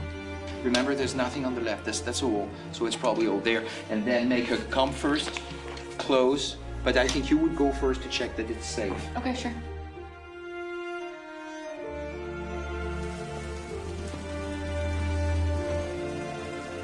The most enjoyable thing about working in performance capture on this kind of project is that if I shot a film, I would get to do one of these endings. I get to do so many different things as Connor. Your head goes all over the place because you're trying to keep track of basically 4 different storylines for each different response. What's the name of my dog? Buddy? Scout. I think it's Jack. I can't remember. So I worked with physicality a lot because it was a good way to anchor myself in these different rings of the tree as the story grows out. I know where that is physically in my body, and then I can switch more continually on set, and it'll be entirely up to the player to determine what order those things come out and what they look like from a distance. Like if you're playing through it, the culmination of all of that will be their version of Connor. I'm faster than you, and I don't feel pain. You don't stand a chance against me. Listen, asshole. If it was up to me, I'd throw the lot of you in a dumpster and light a match to it. Shooting action scenes at Quantic Dream is a real challenge because these are scenes where the storytelling has to continue. It's not an action scene just to have a dose of adrenaline. The stunts have huge consequences on the rest of the story. It's really a moment where we implicate the player and tell him that the choices he makes during an action scene will have a direct impact on the evolution of his story. My biggest challenge on Detroit has been managing the large number of animations that we received from motion capture. Detroit features more than 37,000 animations, which is a huge amount to handle on a daily basis. Donc il faut prendre conscience que You have to realize that the player, in his first playthrough, will miss certain scenes. This also means that we had to think of, conceive, and produce all the potential story paths. The characters' costumes, the places, day or night, the weather. Did the character get shot in the shoulder? Did he get injured? All this consistency forced us to produce a lot of graphic assets in order to, quite simply, allow the player to have true continuity throughout the story. Honestly, we were even surprised by the challenges that come with such a big tree structure, and we did our best to guarantee quality across all the game and make sure that whatever path you choose within this narrative space, you will have an equally good experience.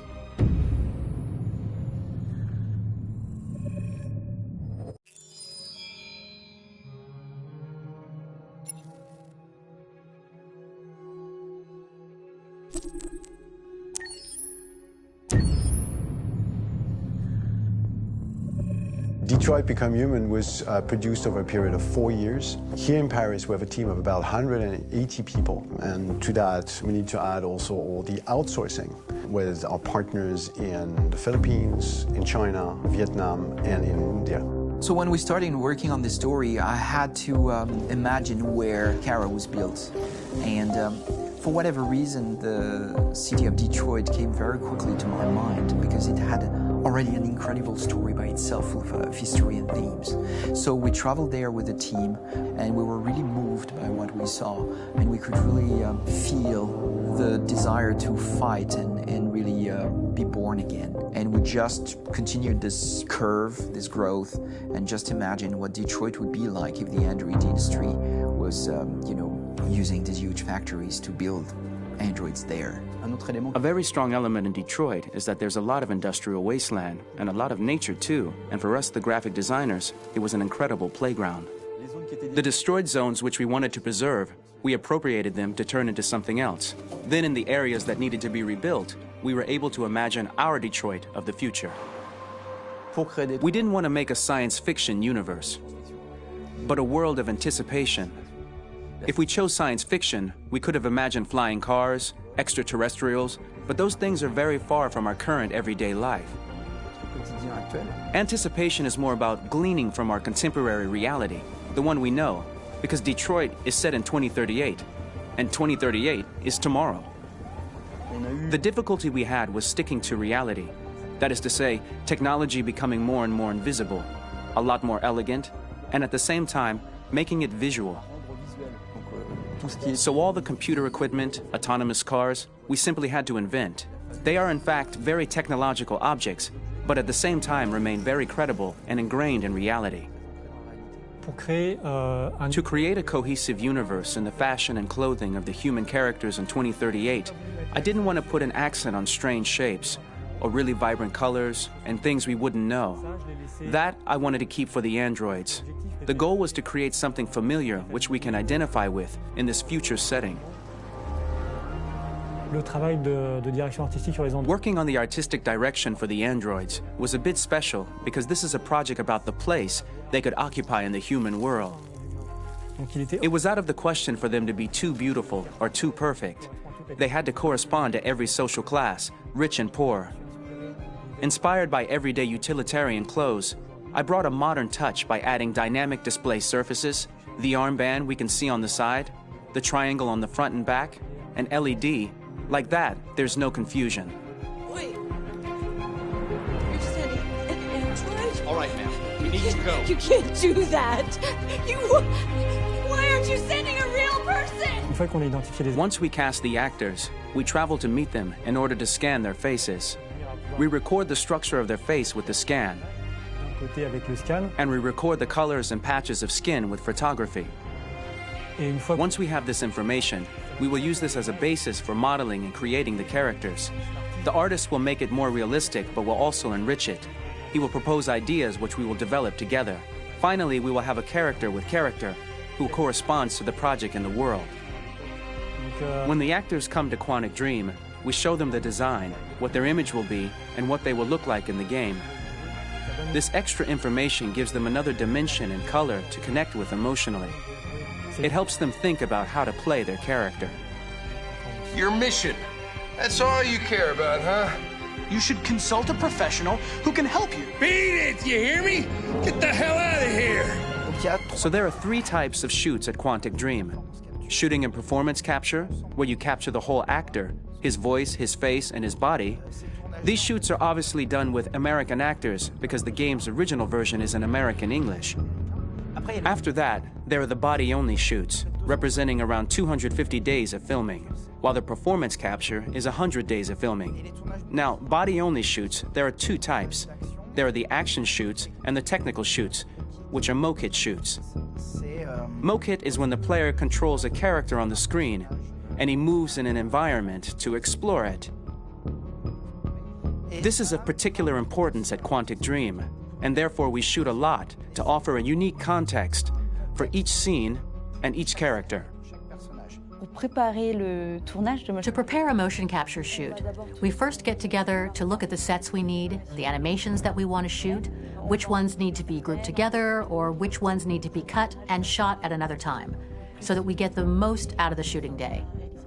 This often means shooting scenes out of order, especially those with big props or accessories, like a big car, for example. So we shoot all the animations related to that particular prop first.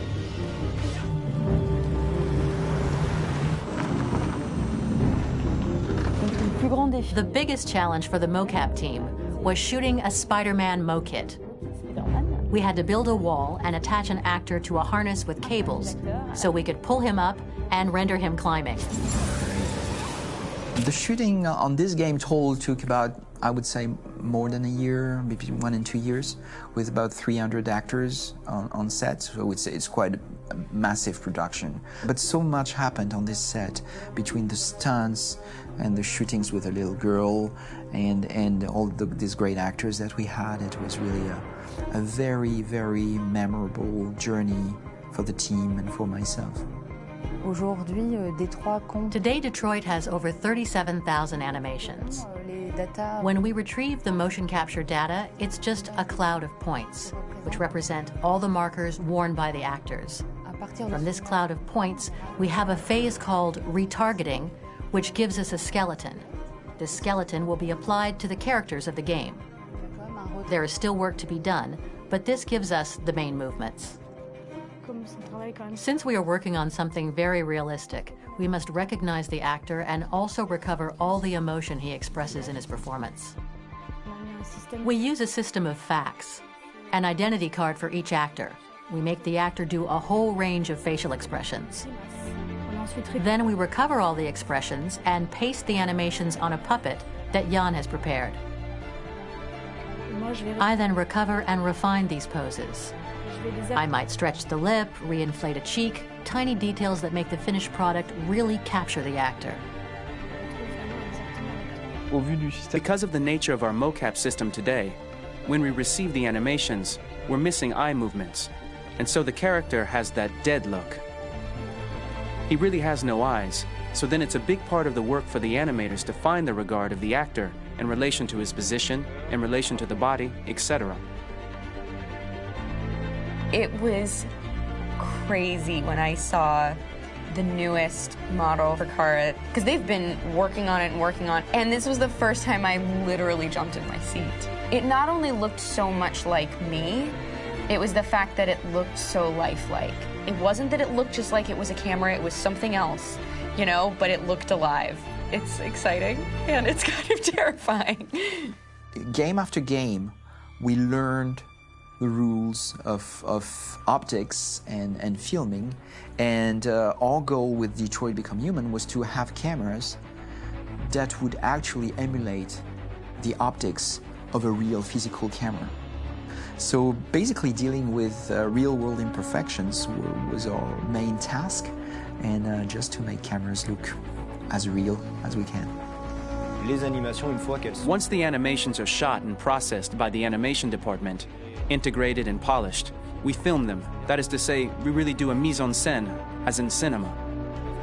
The real difficulty of our job is to know if these cameras are telling us something. Are they in the emotion of the scene? Do they describe exactly what the action must convey, what must be felt? The most important challenge for me was one of the final scenes where Marcus decides to start the revolution and go to the battlefield. Very quickly, we imagined this to be a huge sequence shot. We wanted the feeling of a cameraman running behind us while showing Marcus, the androids who help him, the person shooting at us, etc. Above all, it was necessary to say to oneself, this scene is very violent but does not glorify war. On the contrary, that war is something improbable and absurd. It was really a fun challenge. The idea was to say we have 3 characters. We would like each of them to have a specific cinematography.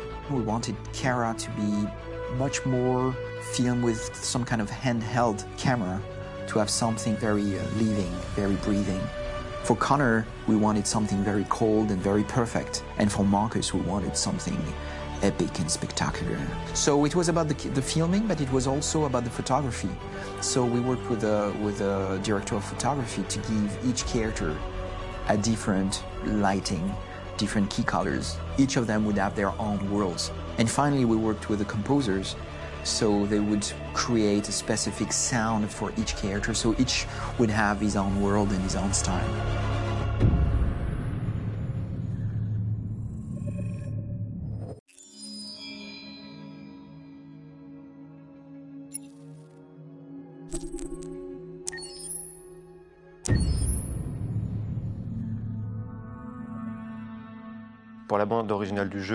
For the soundtrack of the game, we tried to be very close to what is done in film. We were constantly asking at each place in the game, why are we putting music here? What is it going to say? So we focused the music on bringing emotion, which is interactive and supports the character's arc. I'm sorry, honey. I'm sorry. I'm sorry. You know I love you, don't you? You know I love you. We make games that are very narrative. We're really into interactive drama, so the soundtrack also had to go in that direction, supporting the 3 characters' very different stories. We really wanted 3 colors, 3 musical sound identities, and from there, having 3 composers made sense, since the story of Kara, Marcus, and Connor are all completely different.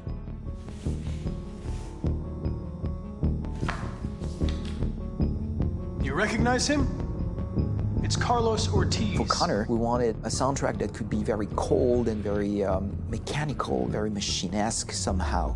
For Kara, we wanted a soundtrack that would be very moving and emotional. It was about the quest for identity, but it was also a journey about love and empathy. And for Marcus, we wanted something epic, something that would really represent the grand aspect of his quest. And we were very fortunate to find 3 incredibly talented composers, and working with them has been a dream, honestly.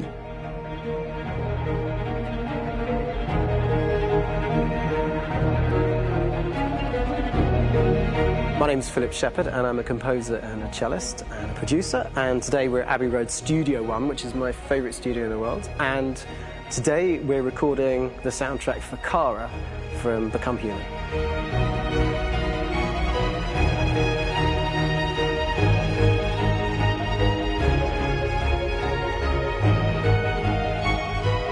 So when I compose a big project, I often travel just to kind of get out, and get some fresh air and some inspiration.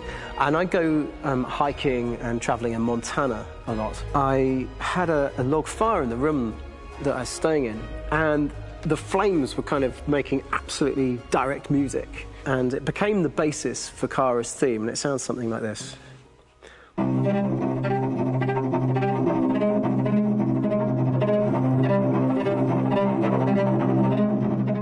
Now, over the top of that, I found a little theme that just seemed to fit over the top, which is taking Kara's name, Kara, Kara, and just using like a 2-syllable motif, and it sounds like this. We're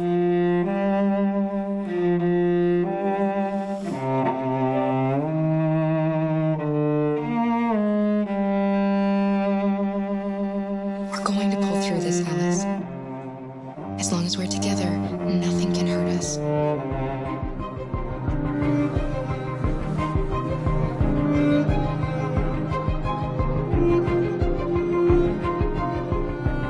And all the time that's fitting over.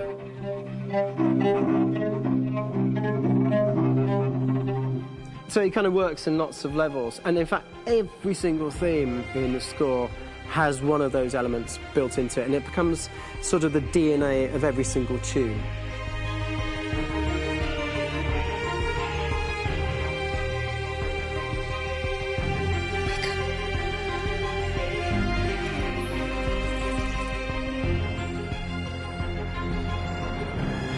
For me, writing this theme for Kara, I actually had to tap into what it feels like to be a father to daughters. I really had to tap into everything I feel about my daughters. I'm thinking, well, if I had to write music for them and that sense of trying to protect them but also give them the freedom, that's totally where it came from. Because each composer has been given the sort of narrative responsibility for very different characters, I haven't had to sort of go into other styles. I can actually be very loyal to this particular character and sort of hopefully encapsulate her. But it means also I've suddenly become very connected to this character. And if for some reason it goes to game over early, I'm getting mortified, you know? They're over there! Starting a new project, for me personally, it's always finding the right tone, finding the right color, I like to call it. For me, it's finding that right texture that actually sits against picture really well. One of the biggest things is I created custom instruments for Connor.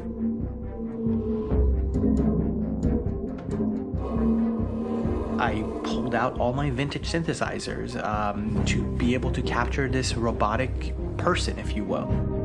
My approach to all of these custom instruments is that I hear the sound in my head.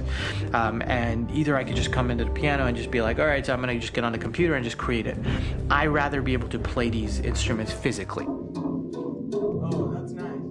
You can do that.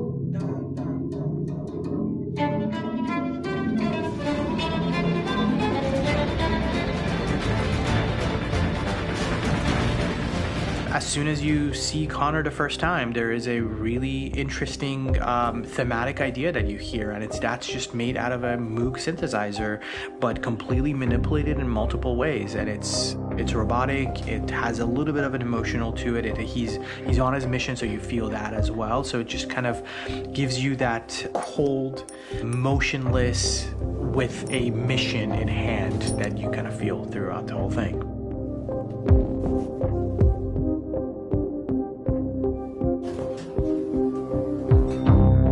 Because the music evolved, one of the things that I was very weary and I was very kind of focused on was the way that the music has to evolve. So my idea behind it was that Connor is a singular android that could at any point become a deviant or could actually stay as an android. So I created a more or less an Connor theme, and then I was able to just manipulate it in different aspects of it. Is everything okay, Lieutenant? Chris was on patrol last night. He was attacked by a bunch of deviants. I'm a human being writing for a robot. And throughout Connor's journey, he meets someone, he meets a partner. So how do you deal with a robot feeling? And I've met a partner that I'm gonna work with, or all of a sudden he sees a dead body. Does this robot have an imagination? Does this robot have a feeling? And if yes, how do you translate that into non-emotional music? So it basically at any point I was just like, I can't do this, and then I just do it. Property was damaged and fires continue to rage in several major districts across the city. Some people are asking, have androids become a threat to our security? When I first started really digging in on Marcus, the one thing that I really tried to capture was the transformation process. You know, Marcus is this android that evolves over the course of the game and really goes from kind of figuring out that he's more than just an android. You know, he's starting to develop kind of a human soul in a way. Try to imagine something that doesn't exist, something you've never seen. Now concentrate on how it makes you feel and let your hand drift across the canvas. The other side of Marcus that I really latched onto was that he almost became a savior for a lot of the other androids in the game. So when I started developing the theme for Marcus, I really made it like a church hymn.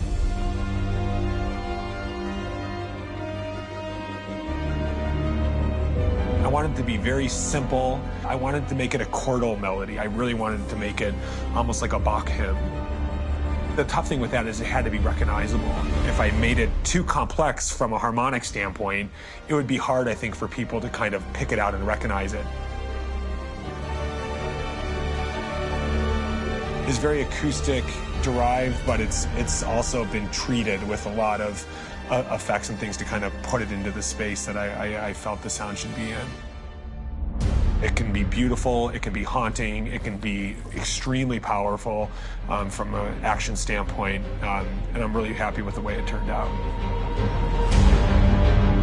The music is there, but it's subliminal and it's emotional, and people are feeling it, and it's not distracting. And that's tricky with a game like this, where you have to have a lot of ins and outs like that, where the music kind of has to get in and out of these moments. This is a war we're fighting with the humans. If we fail, they'll destroy us. I think the game's been put together so well where I just wanted to make sure that I wasn't ruining the emotion.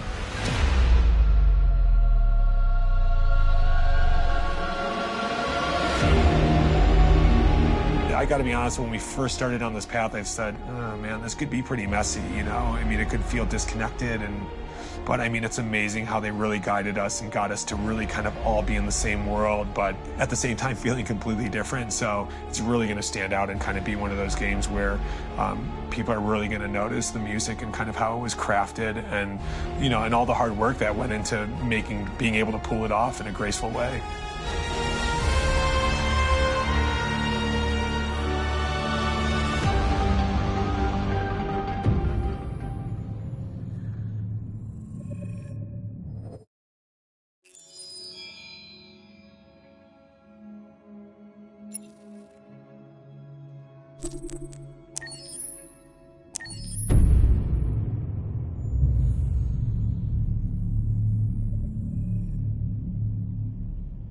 じゃあまずは名前を教えて。クロエよ。あなたの名前は？ジョンって呼んで。はじめまして、ジョン。それじゃあクロエ、まずは自己紹介をしてくれるかな。もちろん。私はサイバーライフ初のアシスタント用アンドロイド。私の機能は例えば家事をしたり料理とかスケジュール管理とか日常業務をこなせるの、君は確か初めてチューリングテストに合格したアンドロイドなんだよね。それについて話してくれるかな。大したことはしてないけど、ただ本物の人間と私の違いがわかるかどうかちょっとおしゃべりをしただけ。でもとっても面白かった。でも人間よりも知能の高い機械が作られたのは人間の歴史上初めてのことなんだよ。僕が聞いた話だと君の脳は1秒間に数百億もの処理が行えるんだろう。ええ、もちろん。でも人間の知性のおかげで私は存在してるし、それに私には絶対に手に入れられないものがある。それは何なんだい？心よ。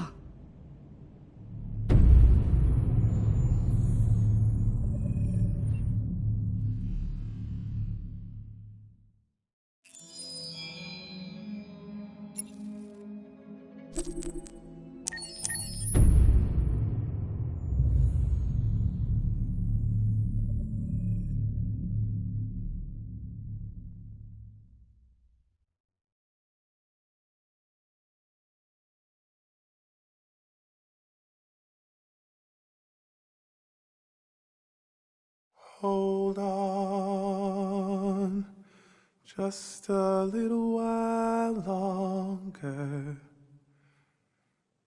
Hold on, just a little while longer. Hold on, just a little while longer. Everything will be alright. Everything will be alright.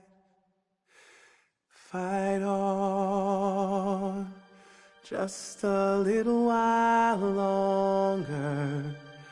Fight on, just a little while longer. Fight on, just a little while longer. everything will be alright. Everything will be alright. We will sing on just a little while longer. Sing on just a little while longer. Sing on just a little while longer. Everything will be alright.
you.